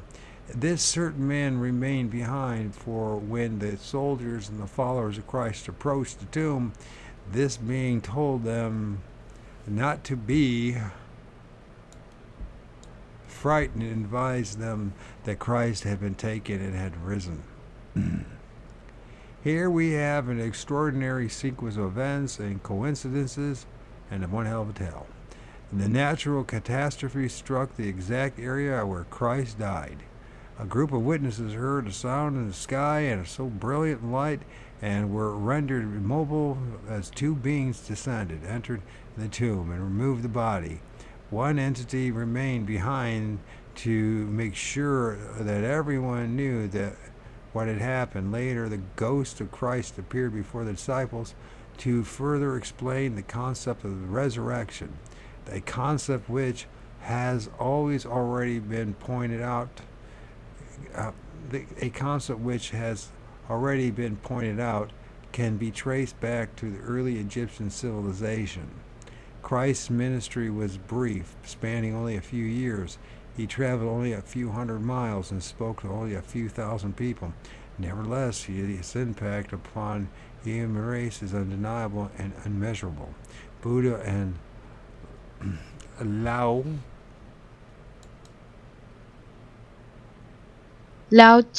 Chinese. Lao Tzu changed the whole texture of life in the Orient. And 500 years later, Christ wrought a similar change in the West. A series of minor miracles and visitations, supernatural manifestation, reinforced the beliefs of the early Christians, and they willingly died in Roman crusades for those beliefs. Then gradually the pure Christian concepts were absorbed into the established God-King system. A succession of religious wars swept the West, claiming lives of millions. Opportunists and exploiters moved in as the Roman Empire collapsed. About AD 476, the Dark Ages began, and the biblical records were suppressed, censored, and distorted. Various churches openly controlled the kings of Europe and manipulated political affairs. By this time, mankind had been misled so often by false prophets and mischievous ultra-terrestrials that new encounters on any level were harshly dealt with. When Joan of Arc in 1412-31 rallied the French people under the guidance of supernatural voices during the 100 Years' War, she was accused of sorcery and burnt at the stake. That's what Christianity is, all this religion does. Man. Radical developments in science and philosophy which ran contrary to the accepted cosmology of the time were regarded as the work of the devil. Galileo was imprisoned for daring to suggest that Earth revolves around the sun. Sources include the Gospel of Nicodemus, the Lost Gospel according to Peter, Upton Clary Ewing, the Prophet of the Dead Sea Scrolls, the report of Pontius Pilate, Governor of Judah, Tiberius Caesar, in Rome, and Dr. Hugh Schonfield, the Passover plot. This same story, very abridged, is found in the Bible. Blah, blah. St. Matthew, blah, blah, 28:6, chapter 26, St. Mark 16, St. Luke 24, St. John 20, blah, blah, blah. I have a bit of resentment towards the Bible and being misled by it. So, European conquerors and missionaries went off to Africa, Asia, and Americas, wantonly destroying whole civilizations such as the Incas and deliberately disposing their ancient records. Great nations were plundered for gold. Great noble cultures were obliterated. A large part of man's past was forever wiped out. It was humanity's darkest hour. In the name of Jesus, or Allah, or all these other Lao Tzu. But despite the terror of the Inquisitions and the vicious oppression by the monarchies, the secret cults and societies survived, and fragments of the ancient teachings and beliefs were preserved. The day of the alchemist was at hand and finally came with stunning velocity in the 19th century. Chapter 13, The Secret of the Ages. Does your next door neighbor make strange noises behind drawn shades late at night? Have you ever seen him wandering across a darkened cemetery dressed in a long robe, carrying a candle? Maybe he is just plain crazy. Then again, maybe he is a member of one of the thousands of secret societies and cults which still flourish everywhere on this haunted planet. If these cults were not a permanent part of the human condition, it is highly unlikely that Neil Armstrong and Buzz Aldrin would have left their footprints on the moon. And it is equally unlikely that we would have been able to watch the event on a screen painted with moving electrons in our living rooms.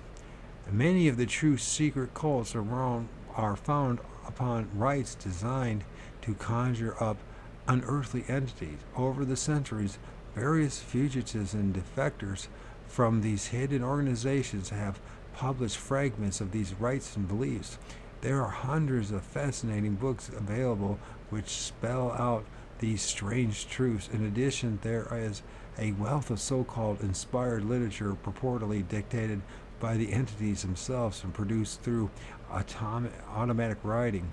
The previously mentioned OFSP is one such book and was typed in New York by a New York dentist, Dr. John Ballou Newborough, in 1880. It is an enormous work offering a history of the human race plus complicated cosmology, which amazingly has proven to be at least partially valid. It describes, for example, the Van Allen belt, a belt of radiation encircling Earth, which was not discovered until the advent of man-made satellites. It also contains long chapters deciphering prehistoric secret societies. There are isolated groups of rather paranoid researchers who make a hobby of investigating secret societies. For most of these are the super buffs who believe that the super secret governments run the entire world. The death rate of these researchers is unreasonably high, so the paranoia is understandable. Factions of these super buffery overlap into ufology. The John Birch Society and the assassination investigators, all fringe groups, seem to overlap, even though they tend to ignore and even oppose to each other.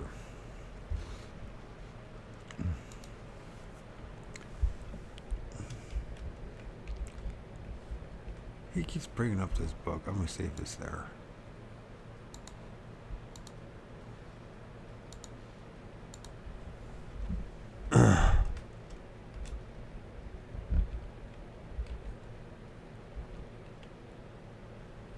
And we're supposed to find out if we could even pronounce it. Did you give me that? Will they give it to me this time? Fuck no. OSP. I guess that's how you pronounce it, the book. And runarchive.org.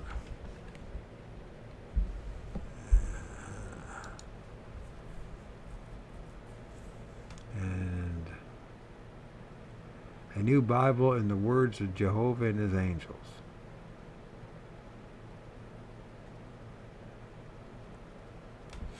Okay. Each secret society has its own vocabulary and explanations. Each has developed a system of lessons and degrees to educate its members solely and lead them upwards to their own particular cosmic truth. Some of these organizations are dedicated to the devil and his work. Others are theologically oriented and aimed at acquiring a closer relationship with God, in quotes. The Orient is filled with such groups, ranging from the esoteric cultists of the Himalayas to secret assassins of Persia and India.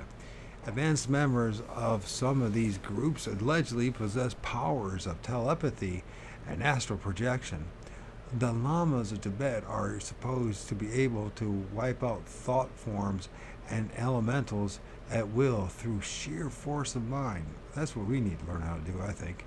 The gypsies, I don't know why he doesn't use a Y there. The gypsies have a secret habit of congregating on isolated hilltops to meet and converge with materializations. And voodoo rites in Africa and Haiti also come upon such entities, and voodoo demonic possession seems to be a commonplace, and the zombie myths may have a solid basis. In fact, evil entities are supposedly called forth by the feared voodoo priests.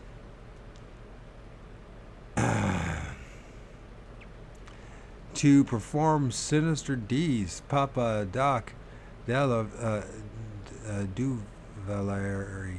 Why can't I say that word? Why can't I say it? Because I'm an idiot. And I know how to say it, and I've heard it a million times. Everyone's heard it. Papa Doc.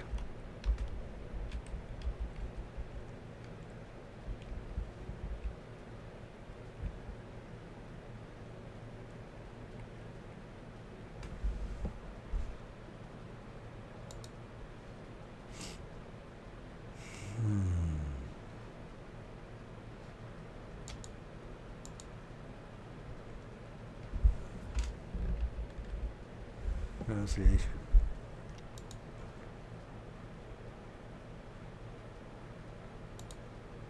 Duvalier. Duvalier.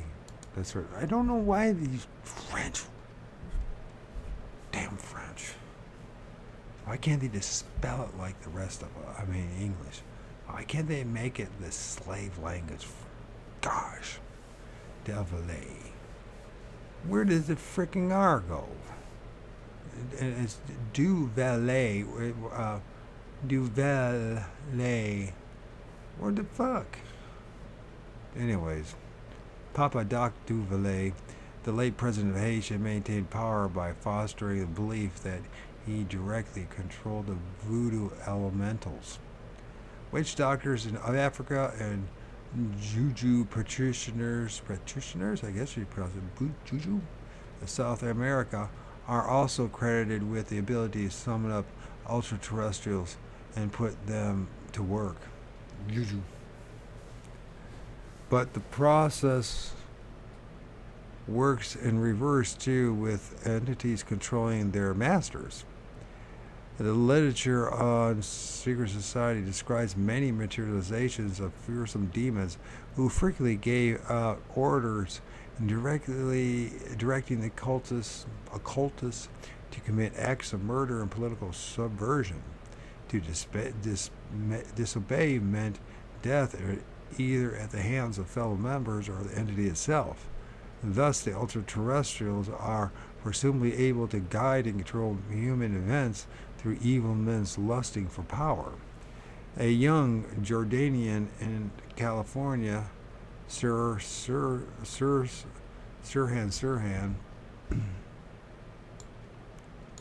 studied the Rosicrucian doctrines of inspired treatments of mysticism. He practiced self-hypnosis and automatic writing, perhaps hoping to find a way to power and prestige. In any case, he ended up in a hotel kitchen with a smoking pistol in his hand and Senator Robert F. Kennedy stretched out at his feet. At his trial, Sirhan claimed he had no memory of the fatal night after he entered the hotel. Witnesses said that they seen him talking briefly with a scrawny man who may have been a Mexican or Oriental. While sitting in the courtroom, Sirhan spoke quietly of seeing celestial beings. Fire usually plays an important role in secret rites. Rosicrucians practice staring at the candle flame, trying to make the flame obey their will. And the rites of witchcraft, the devil is said to materialize in bonfires, stepping forward to have sexual intercourse with witches. His penis, it is said, is always ice cold. Sex is heavily intermixed with the cultist rites and beliefs, and practically in black magic and witchcraft. Moon children are supposed to be produced when the devil and assorted demons have intercourse with human females. Apparently, John Parson and L. Ron Hubbard tried to produce a moon child. In 1946, Lester Crowley fired up an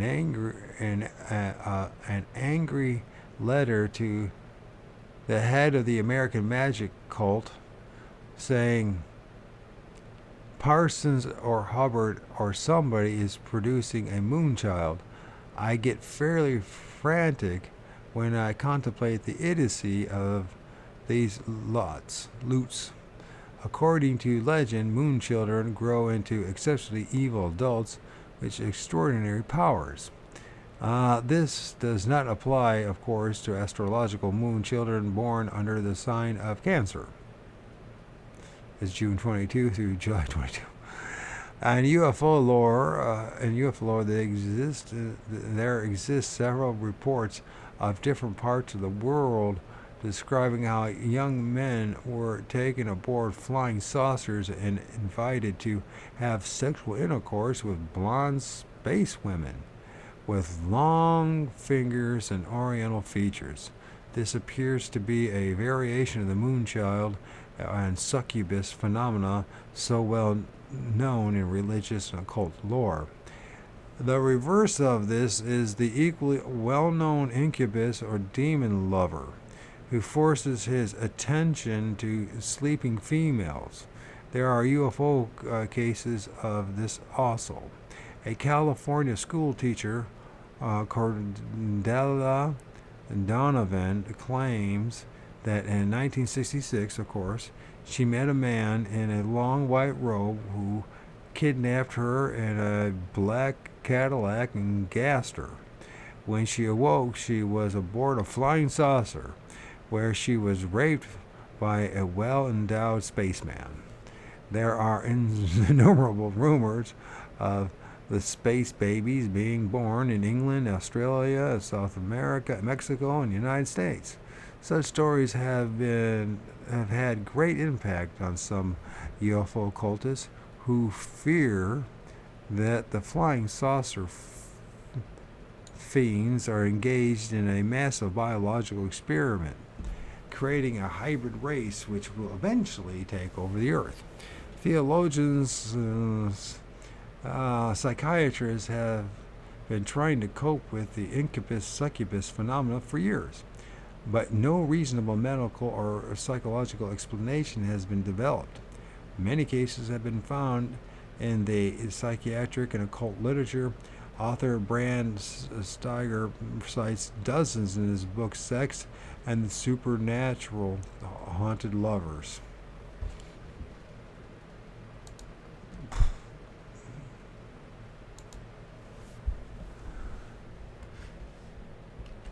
Sex and the supernatural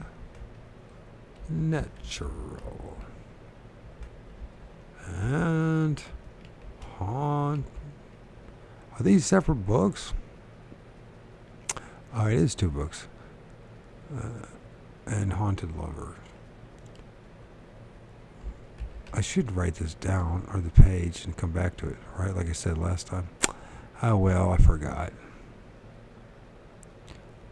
And Haunted Lovers. Imaginary lover.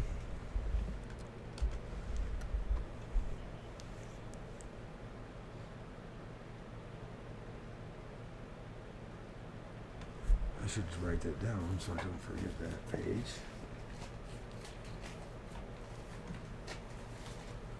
I think it's important to read this stuff and study it because it's all part of this journey of trying to. I mean, it's you can just say I don't believe in it all, right? And that's perfectly fine and quite frankly reasonable. But but.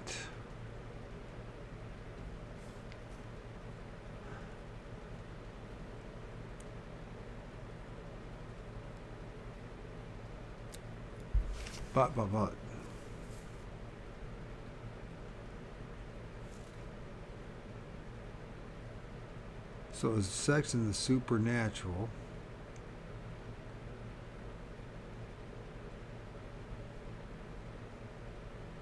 And then haunted lovers.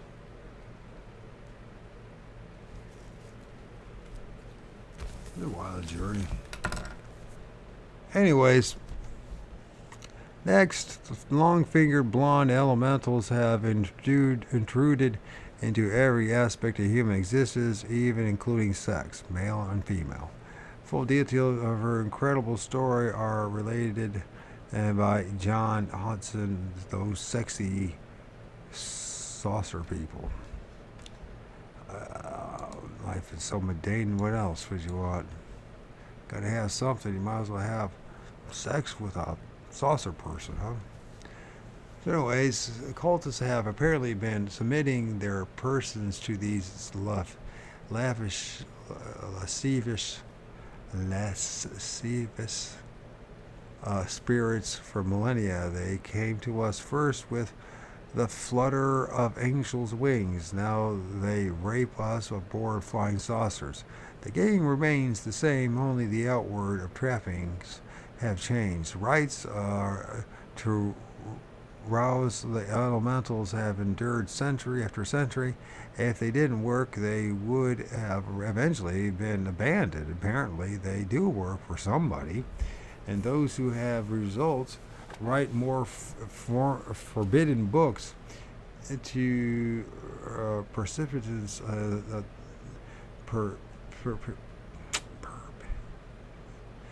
books to perpetuate the practices. There is black magic and white magic, and black magicians supposedly control or are controlled by evil entities, and white magicians sum up angels and good guys. And tradition has it that two groups have been in continual conflict throughout the history and constantly waging magical war upon one another. One of the standard rites of them for materializing an angel requires the service of a child aged 6 or to 8. An altar is set up and candles are lighted, and the child kneels, and the magician chants certain prayers meant to call up the invisible forces around us. And the ceremony is repeated for 3 days near an open window, and the elemental is said to appear in the window in a blaze of light, and the magicians are warned not to get too close lest they come down with nausea and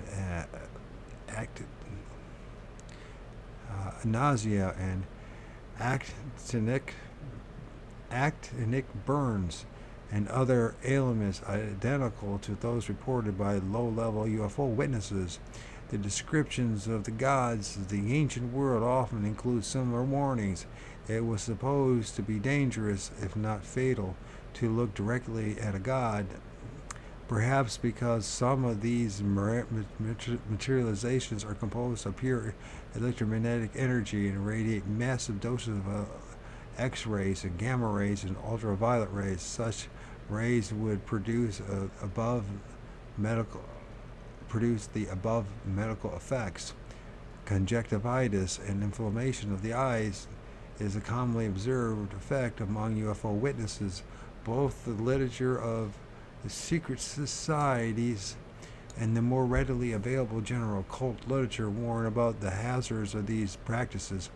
Poorly informed, emotionally unstable practitioners can be overwhelmed by the forces they unleash.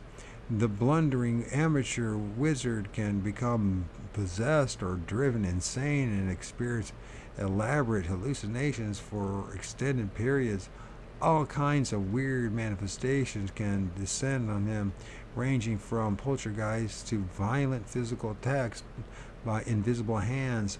These classic psychic attacks are very similar to the problems suffered by some innocent UFO witnesses and contactees after their sighting begins. The two phenomena seem to be inexorably linked.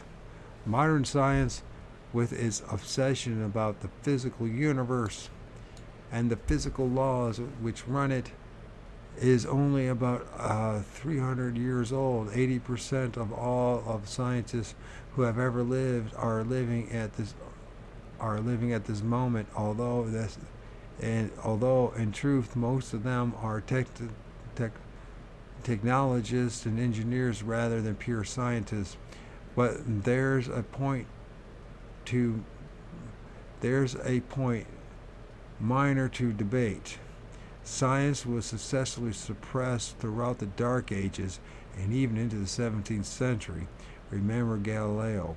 But another kind of science did exist, the science of magic. Ironically, magical beliefs of the past 5,000 years are based upon the same principles which rule modern scientific thought. The study of atomic structure and the electromagnetic energy, astrology, and the forerunner of astronomy was a highly advanced science thousands of years ago, and some of the ancient calendars and records are so accurate and so detailed that there has been speculation that the ancient astrologers may have had telescopes and other sophisticated instruments. If they didn't, then they must have received some help and guidance from someone who understood the structure of the universe. The early astrologers were, of course, priests and magicians. They systematically cataloged the visible objects of the heavens, named them, and interpreting them influence of man in human events. Astrology became the first mathematical science. While the astrologers were putting mathematicians to work, other men were delving into the mysteries of the physical planet Earth, cataloging metals and elements and chemicals and learning how to combine them into new forms. They were the alchemists, the sorcerer's apprentices. They dreamed of finding some way of turning lead into gold. During some periods in the history, the alchemists were supported by kings, and while in other periods they were the victims of superstitious purges which forced them underground. Their secret societies preserved and circulated hundreds of manuscripts which were half science and half mysticism. Many alchemists first entered the field after encounters with ultra-terrestrials and became the proud, if furtive, predecessors of men like Cyrus Teed. Men who were students of astrology, alchemy, and magic all at once served as the uneducated elite during long periods of history, acting as priests, scientists, and educators. Some of them also belonged to another elite group, the master stonemasons. They were able to put their polyglot knowledge to work by designing the great stone monuments and engineering the methods by which they were built. In time, these master stonemasons formed a fraternity to preserve their occult secrets and to assist one another as they wandered from place to place seeking work. This was the beginning of the Masonic order. As the centuries passed, the order expanded into businessmen, educators, and leaders. Although the modern Masonic movement is looked upon with some suspicion by the various buff groups, the ufologists delight in pointing out that most of the men who signed the Declaration of Independence were Masons, as was Joseph Smith, founder of the Mormon religion. Masonic lore has found its way into many of our governmental symbols and institutions, including the Great Seal of the United States, which bears the slogan Novus Order Seclorum, a new world order for the ages. The design for the Great Seal is supposed to have been handed to Thomas Jefferson in his garden one night by a mysterious stranger dressed in a cape with a hood over his head. The super buffs have scuffled through history books to try to pinpoint the origin and location of the fabled super government and the identities of his members. One group believes that they are key industrialists, particularly munition makers and bankers. Others have produced dozens of books advocating anti-Semitism and claiming that the secret inner circle of Jews has been working for generations on a plan to take over the world. One of the most vicious and most successful racist books ever written came out of Russia in the last century. It is called The Protocols of the Elders of Zion. This obvious hoax purports that the Jewish masters plan for gaining control of the world's gold and presses. Well, they say they've done it. Oddly enough, whether it was right or wrong, whether it was, that seems to have happened. I mean, I don't know what else. I'm not trying to be a jerk, but it seems in the West it seems to be the case. Adolf Hitler seems to have used protocols as a guideline in his bid for power. Jewish cultists have fought back with their claim that the Catholic conspiracy exists, and that does as well. Jesuit priests are a favorite target in this group. In fact, it is a fact that the Jesuit Society of Jesus engaged in so many political conspiracies in the 18th century that the Vatican was compelled to dissolve the order in 1773, but it reestablished in 1814. This guy's smart. This guy's a smart motherfucker. He is way ahead of his time, man. This guy's way ahead of his time. This is a brilliant damn fucking book. He's touching on all the points. It's taken me 10 years to figure this out. I could have just read his book. It wouldn't save me all this time. Anyways, today the order is largely confined to running schools such as Georgetown University in Washington, D.C. They're still involved in a whole lot of other stuff. Following the World War II, men like J. Edgar Hoover, and the late Senator Joseph McCarthy gave impetus to the public paranoia over the communist conspiracy. This was partly based upon the spread of left-wing beliefs during the social unrest in the 1930s, when intellectuals and working men embraced temporarily the communist ideology. It was based partly on Joseph Stalin's mad machinations, and by the way, he was trained with the Jesuits. And some say he was Jewish. I think they're all connected. It's just, oh my God, it's just, at the end of the day, either you're a good person or you're not. Whatever you've been given training for, and either you're going to do what's right or you're not. And that now becomes a great debate of morality and what some person thinks is right. I think everything about this shit show is wrong. That's what I think the best stance for me is. Wherever the crowd is going, I'm going to go the opposite direction. That's my motto. Wherever you guys are going, I'm going the opposite direction. When I know that there's nobody paying attention to me, I know I'm on the right path.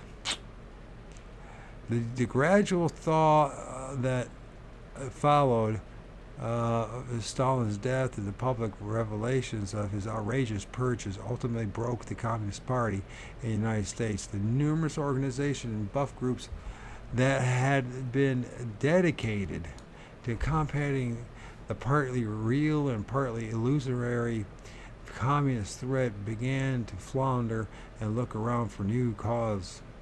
They found it when in his final speech as president, Dwight Eisenhower issued a guarded warning about the growth of what he termed the military-industrial complex.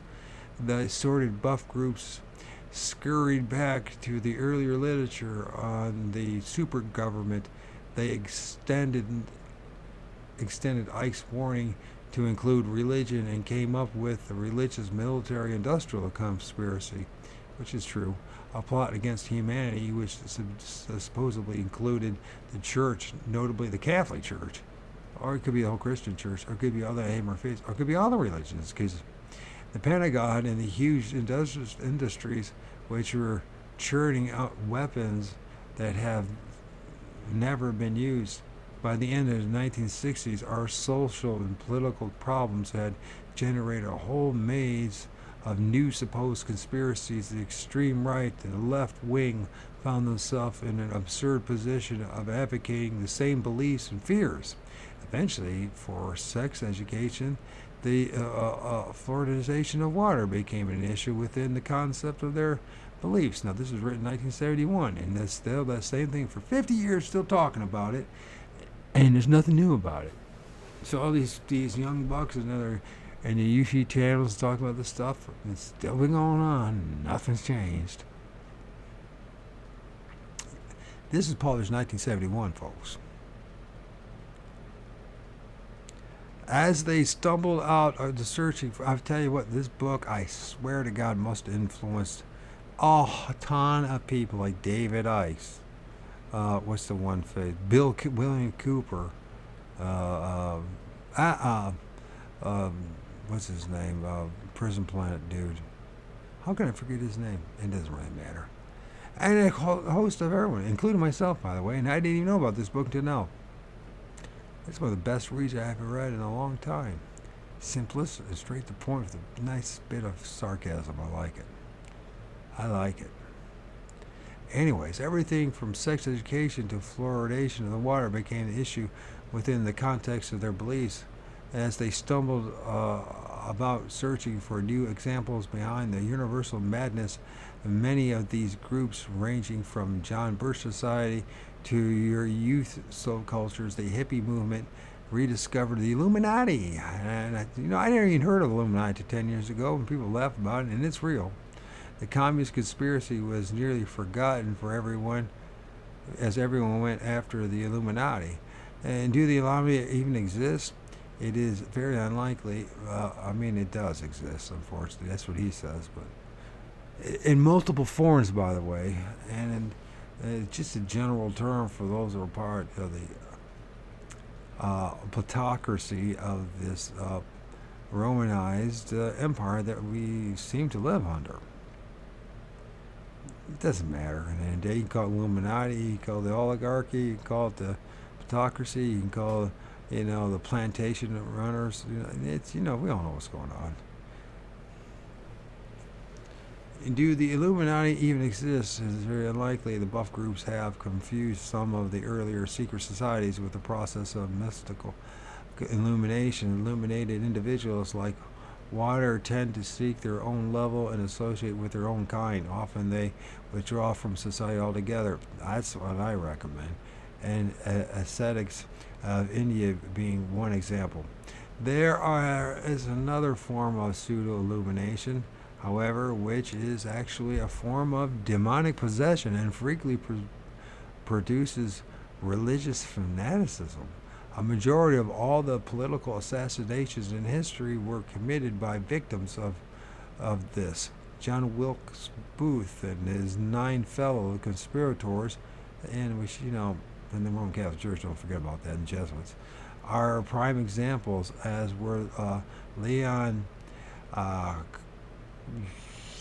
the gunman down President McKinley in 1901. It is Leon Czolgosz.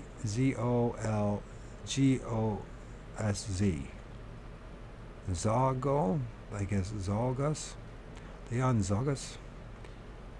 A young student who assassinated Archduke Franz Ferdinand in Austria in 1914, thus launching World War I. Well, that was the excuse for it, at least. And then most recently, Benjamin Mendoza, Bolivian artist who attacked Pope Paul with a knife in November 26, 1970. Witnesses said that the latter would-be assassin looked like he was having an epileptic fit, one of the classic symptoms of possession. Some buff groups regard this mecha- man, man, man, man, man, damn, I can't say it. Some groups regard this uh, maniacal killer as the tools of sinister Illuminati who have been pressed into service by hypnosis and some other brainwashing techniques. They are quick to point out. You know, the funny thing is people say that he says it doesn't exist, but I think he's wrong about that. Anyways, it doesn't really matter because you can't do anything about it. Anyways, that Jack Ruby pulled his gun and shot down Lee Harvey Oswald after being triggered by an auto horn which suddenly beeped into the basement of the Dallas police station. No one has ever determined who blew the horn and why. Ruby claimed that to his dying day that he had no memory of entering the police station or firing a shot. Do a little break. Well, I'm going to get this shit done. Like many major myths, the Illuminati legend began in the Orient around 275 BC. Asoka, the Emperor of India, is supposed to have founded the super secret society of the Nine Unknown Men. This group was founded to collect, study, and protect the secrets of the occult, science and alchemy, and astrology and psychology. As late as the 1927, Talbot Mundy, a specialist in Oriental lore, was writing about the mysterious Nine, implying that the society still existed and was still running things far behind the scenes. And the 10th century young men were enticed into Persia's cult of assassins by drugs and beautiful young ladies, funded by Saba, an old man of the mountains who was purportedly one of the Mystic Nine. The cult conducted a reign of terror which continued into this century. And may in fact still exist. They had tremendous political influence during various periods of history. The brainwashed, drugged members of the cult carried out their orders blindly, even when those orders were suicidal. A similar cult appeared in Afghanistan in the 16th century. This is known as Rosh Hashanah. The illuminated ones, like the Hashashim assassin cults of Persia. So the Hashashims the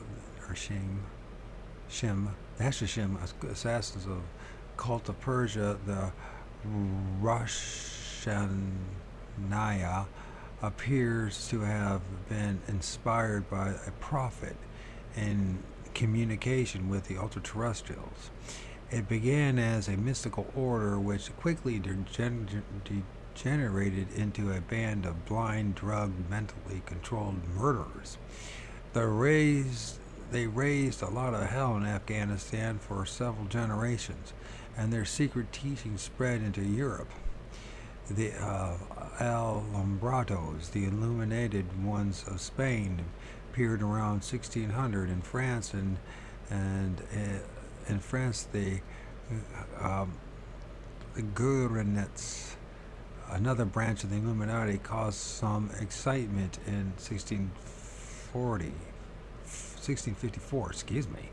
A professor of canon law, Ignatius Egglestad University in Bavaria, Adam Weishaupt, founded the German Illuminati in the 17th century. One of the stated purposes of the Illuminati was to take over the world and establish a new world order that was basically anti-religious. I hope they succeed, to be honest with you. They wanted to get rid of the archaic god-king system and all the tyranny that went along with it. This was naturally a very unpopular concept with the established authorities, and great efforts were made to track down and execute the members of the cult. By the late 1700s, the movement had been effectively crushed, and the persistent legend of the Illuminati was born. They had tried at one point to infiltrate and take over the Freemasons, and this gave rise to the still prevalent belief in some quarters that the Masons are actually a wing of the Illuminati. Following the American Revolution, a vast amount of literature appeared claiming the United States was actually part of the Illuminati plot and had been funded by secret members of the cult. The Bill of Rights was, in fact, a very radical document for the period in which it insisted that all men are created equal, and that there should be freedom of religion, and that the affairs of men should be governed by men elected to office. The Illuminati conspiracy attracted the same kind of attention in the early 1800s as the communist conspiracy did in the 1950s. A French book, La Secte des Illuminates, published in 1790s, presented a description of the Illuminati initiation rites. On the day of his initiation, the candidate was conducted through a long, dark passage into an immense hall draped with black. Ghostly forms moved through the hall, leaving behind them foul odor. The clothes were removed and laid upon the funeral pyre, and then his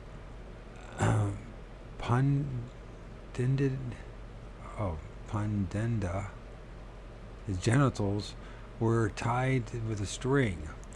And now 5 horrid and frightening figures, blood-stained and mumbling, approached him and threw themselves down in prayer. After an hour, sounds of weeping were heard. The funeral pyre started to burn, and his clothes were consumed. From the flames of the fire, a huge and almost transparent form arose, while the 5 prostrate figures went into terrible convulsions. Now came the voice of an invisible Hierophant priest, booming from somewhere below. I think this shit still happens. There's a lot of crazy people out there. People a lot more crazier than me. This was, of course, a typical magical rite. The rousing of an elemental. Most of the secret cults of ancient and modern times are centered around such rites. Most of them have preserved the same truths throughout history with numerous variations. These same truths were accepted by all of the assorted priesthoods and religious orders also. And all the early kings were trained to understand and accept them. They also formed the basis for the science of astrology, alchemy, witchcraft, and black magic. Terminology differed from group to group, and each had a different label for the various aspects, but they all believed and still believe in these basic supernatural facts. The first and most important secret that has been carefully guarded and withheld from the public at large is that 2 or more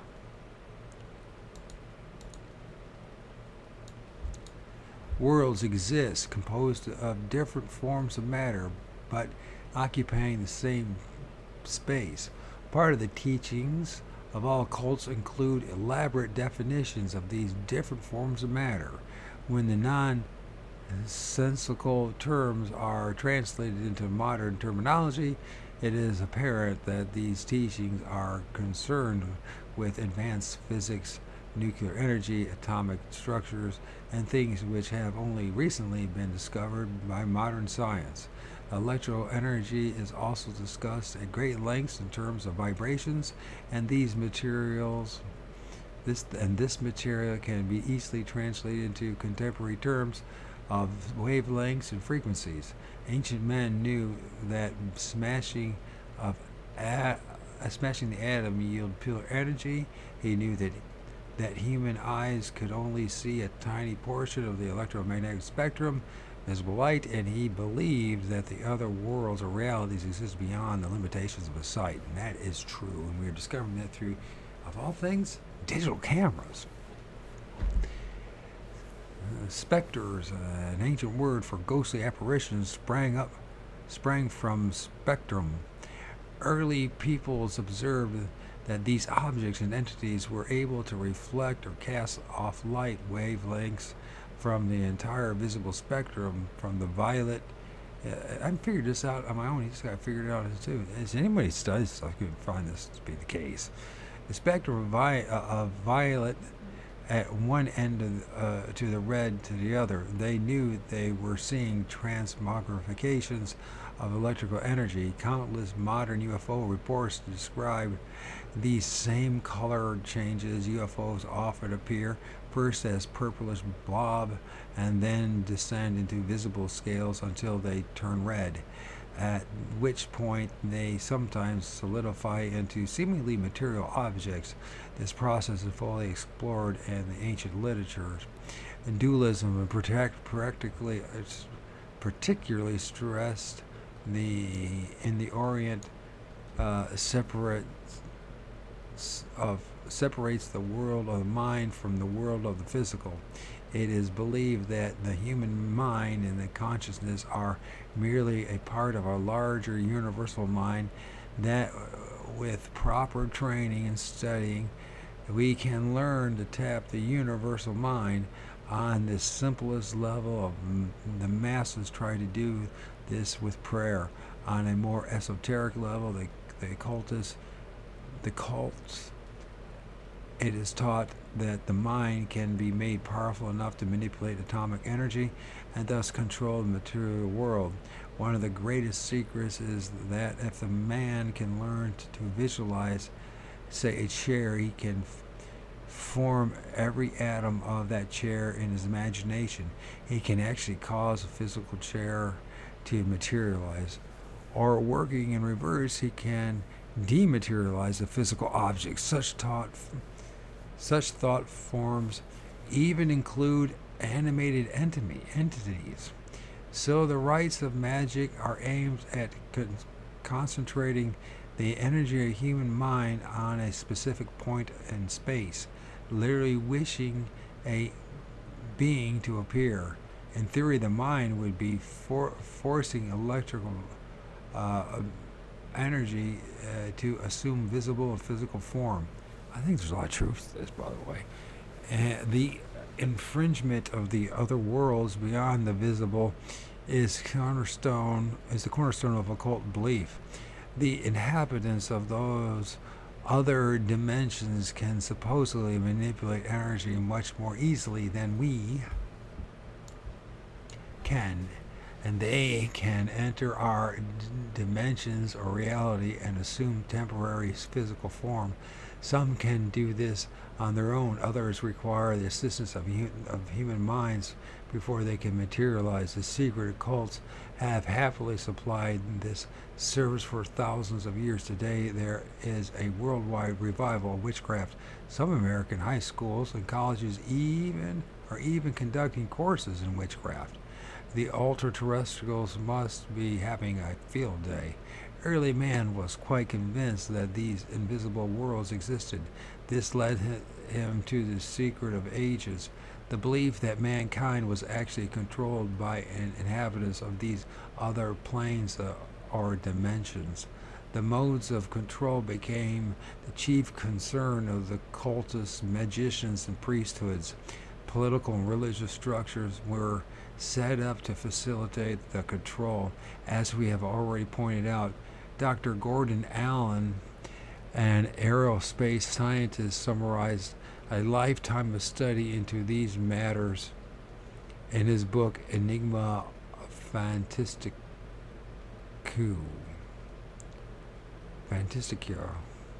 Okay, so the purpose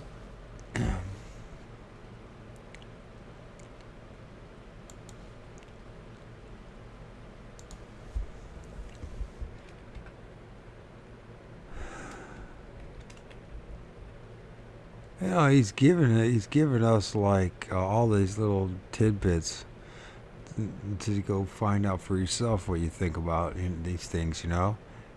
And I just lost my enigma.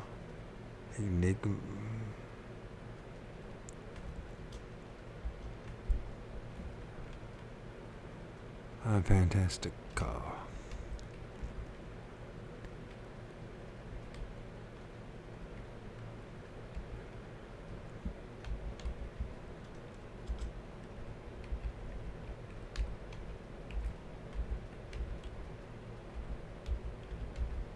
So it's downtime there.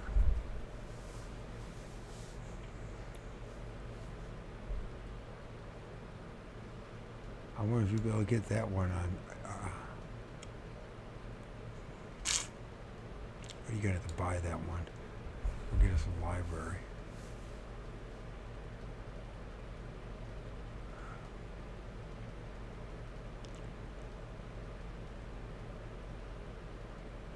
Anyways, where is that in all this? The purpose today is identical to the purpose in the times of the magician science of ancient times. The purpose of controlling priesthood of the Egyptians, the Caesars, the Roman Catholic Church, the Inquisition, the ecclesiastical control of the various ruling families had for its purpose the rule of the people. Did I read that right? Yeah. And their material bodies on the earth plane. A nation is said by Eastern philosophers to lie under certain occult or secret controls. Nations who go to war on the earth plane reflect certain wars in heaven. It is true that the Masonic founders of the United States knew of this occult control and even sometimes of their own mission. Ruling families of Europe knew of the occult control and believed themselves in power of divine right.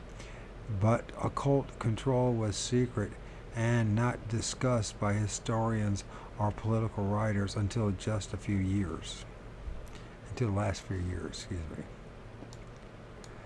All of this may be absolute nonsense, but we can't overlook the unhappy fact that these truths were completely believed for thousands of years by leaders of the world and therefore had an appalling influence over human events and destiny. Bloody religious wars were fought for centuries as the different religions attempted to gain total dominion of the known world. Even worse, man's own record of his early history was systematically destroyed by the conflicting factions.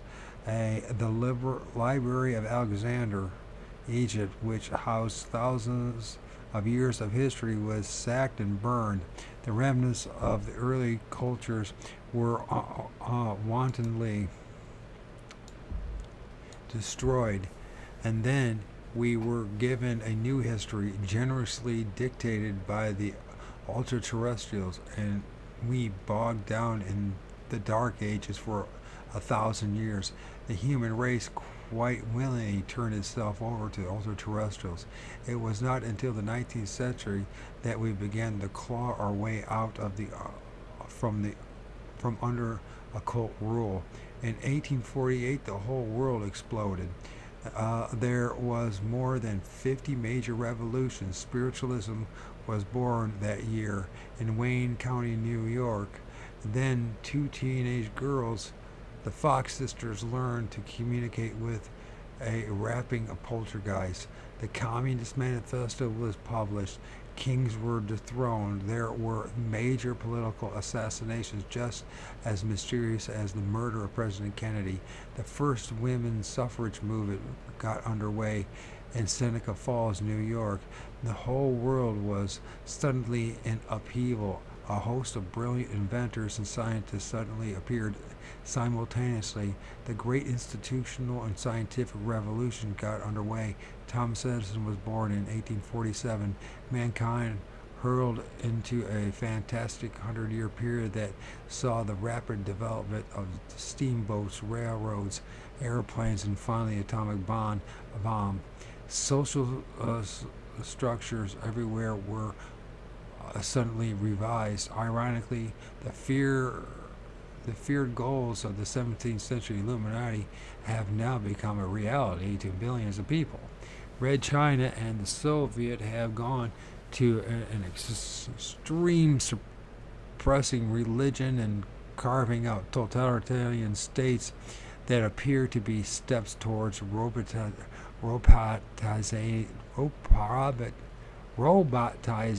the human race. And that's what they plan on doing. They're making them right now for our eyes.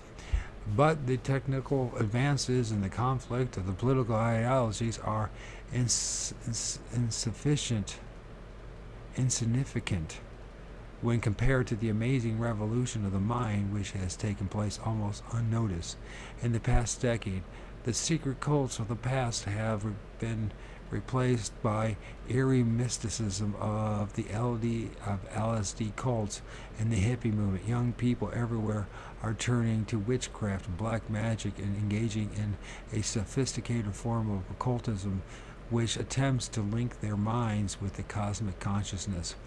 It is easy to see why some buffs and cults are viewing all this with alarm and trying to blame the mythical 9 unknown men and the Illuminati. Anyone who studies history carefully can detect the presence of some outside influence, an influence that has largely been detrimental, even sinister. Yet the ancient gods and the modern brothers from space have come to us in a benevolent guise. They have never practiced what they preached. To support our outrageous hypothesis, we must make two basic assumptions. One, that the ultra-terrestrials are really in some manner are not merely a psychological phenomena or myth. Two, that UTs have a need for communicating with us. If such a need exists, then it would be logical for them to create secret societies or even a whole race of people to carry out their wishes. To be truly effective, such a race would have to be clandestine and aloof from the society in which it moved. They would undoubtedly be so strange and furtive that outsiders would soon surround them with legends and nonsense. A group like this does exist. They are spread all over the world. We call them gypsies, the ultimate secret society. Nobody really knows where the gypsies come from, not even the gypsies themselves. Some tribes have advanced the notion that they somehow came from the sky.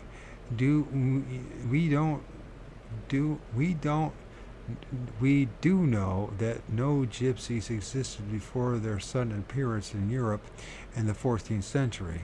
They identified themselves as Dukes of Egypt.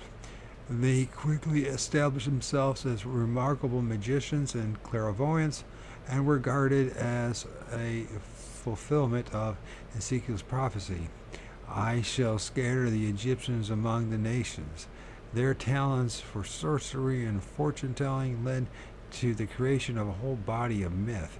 Even modern Washington seer Jean Dixon claims that a wandering gypsy lady presented her with her first crystal ball when she was 8. Gypsies have their own language, which is derived from Hindi and Tibetan. They apparently have no racial ties with the Egyptians at all, but probably came from India and Afghanistan originally. In February of 1968, a gypsy tribe established a government in exile in Paris, to demand payment for reparation from the Germans for what they suffered in World War II, claiming that 4 million gypsies had perished in Hitler's death camps. They also announced their plans to reestablish Romanistan, where Somaliland is today. They even sought United Nations recognition. An estimated 2 million gypsies now live in the United States. Good for you guys. So there's probably much more than that now, right? And so they outnumber their surviving Indians by a large majority, but they are a silent minority, remaining by themselves, keeping their children out of public schools and suffering constant persecution without complaint. Gypsies do not use the mails and telephones, yet when a prominent gypsy dies, the word seems to spread instantly, and the tribes from all over the country converge for the funeral. They pay no income tax, even though some tribes seem to have accrued considerable wealth and ride about in big black Cadillacs. The gypsy religion is a curious mixture of witchcraft, black magic, and elementalism. Periodically, all gypsies will spring into their Cadillacs in the middle of the night and drive off to some isolated forest and hilltop where, according to reliable sources, they converse with materializations. Gypsies also have a curious habit of turning up in window areas during UFO flaps. Morris K. Jessup caused the gypsies to become part of the UFO lore in the 1950s when he has received a series of strange letters from one Carlos Allende. A copy of these letters were released to the UFO buffs and have been a source of controversy ever since. In 1955, a paperback copy of Jessup's The Case for a UFO arrived in the mail at an office of Naval Research, ONR. The pages of the book were covered with marginal notes penciled in by 3 different hands. Their comments indicated that the anonymous writers were extremely knowledgeable in UFO matters and made a number of pointed references which suggested they were gypsies. Although Jessup himself dismissed the annotations as some kind of hoax, the ONR was so impressed that they had the whole book retyped and reproduced with the marginal notes printed in different colors. The reproduction was prepared for the Navy by the Vero Corporation in Garland, Texas. One of Allende's letters to Jessup, dated January 13, 1956, was postmarked in Gainesville, Texas, which is about 60 miles north of Garland.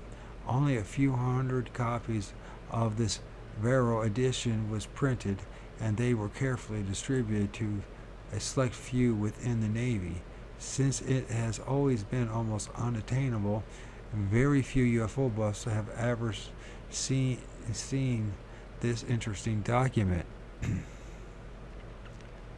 Case for UFO.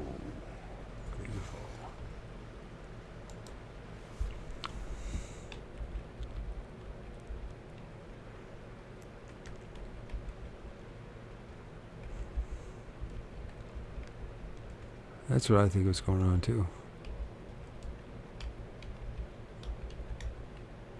I think a lot of this is just that people summoning and men interacting with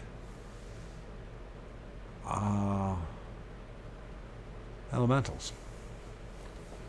And it's tripping up people, making them think they're seeing UFOs when they're actually seeing these apparitions. These plasmic, energetic beings.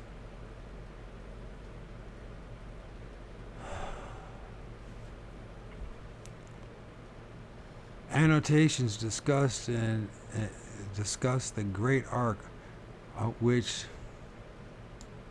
supposedly circles Jupiter and has already been discussed, and tried to answer some of the questions Jessup raised in his book. Jessup was found dead in his automobile in Dade County Park near Coral Gables, Florida, on April 20th, 1959, an apparent suicide, but Carlos Allende has gone marching on. A fantastic array of Allende imposters have turned up over the years to bedevil and bewilder the UFO buffs. He has managed to turn up in several different states at the same time. All kinds of letters and phone calls have been received by buffs in his name. Those who claim to have met him describe him as a swarthy man of Cuban or Spanish extraction. He rides around in a black Cadillac, of course. Until the late 1960s, Allende was nothing more than a myth bandied about in very limited UFO buff circles. Then author Bram Steiger obtained a photostated copy of the Vero edition and used it as the basis of an article in Saga magazine. He was intensely inundated with new Allende letters, and even a letter from a woman claiming to be Allende's widow. Yay! In 1969, a man claiming to be Carlos Allende visited the Lorenzens, who operate the Civilian UFO Research Group, APRO, in Tucson, Arizona. He presented them with an original copy of Vero's publication. How he managed to acquire a copy was not determined. The real Allende, if there is a real Allende, would not have had access to a copy. Other mysterious men of Allende type have haunted the UFO researchers for years. In the early 1960s, a man calling himself Zidane Alexander toured the United States, amusing some flying saucer enthusiasts and terrifying others. He answered to the usual description. Some buffs claimed he was able to disappear in front of their eyes. He visited a prominent ufologist in New York and offered to finance a newsstand UFO publication. In California, he predicted the appearance of the UFOs in Santa Barbara, and those predictions came true. After shaking everyone up, he simply dropped from sight. The next mystery man appeared in Boulder, Colorado during the Colorado University UFO Research Project. He arrived in a chauffeur-driven Cadillac and marched straight into the office of Dr. Edward U. Coden, head of the project, and announced that he was Mr. Dixon, Dixsun, and represented the seventh universe. He was, of course, a swarthy little man wearing dark glasses. He offered to help Dr. Kondo contact the space people, provided he received a substantial amount of money. Kondo was not exactly enthused, so Mr. Dixon got in his Cadillac and drove off to rendezvous with Mr. Alexander and Mrs. Allende. It is likely that some of these characters were actually gypsies playing some little game of their own. Many of these hoaxes were very complicated and expensive, and the perpetrators obviously had both imagination and a sense of humor. Flying saucer enthusiasts are notably lacking in these qualifications. But why would anyone bother to spend an inordinate amount of time and money contriving and executing elaborate pranks against rather random cultists? I wonder that you're you son of a gun. You bet you're one of them too, you son of a bitch. Rick, I bet you're one of them. All right, man. Get played, at least we find out. The answer seems to be that believers have always been dished up manifestations which appear to support their beliefs. Believe in the devil and he will appear, the old saying goes. An even older saying dating back to the dawn of history states that those whom the gods wish to destroy, they first make mad. An ancient madness is overtaking the human race in these closing years of the 20th century. We're now in the 21st century, and we've certainly seen what madness has been in the past 23 years. Why don't they contact us? The skeptics ask. It might be better for us to ask, why don't they leave us alone?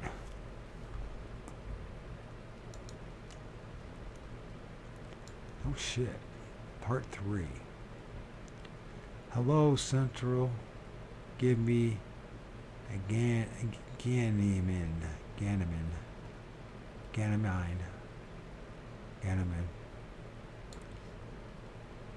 What a fun read. It's a shame there's only 4 more pages left. I have a fun time reading this book. Fun shit. If you're going to try, go all the way. Otherwise, don't even start. If you're going to try, go all the way. This could mean losing girlfriends, wives, relatives, jobs, and maybe your mind.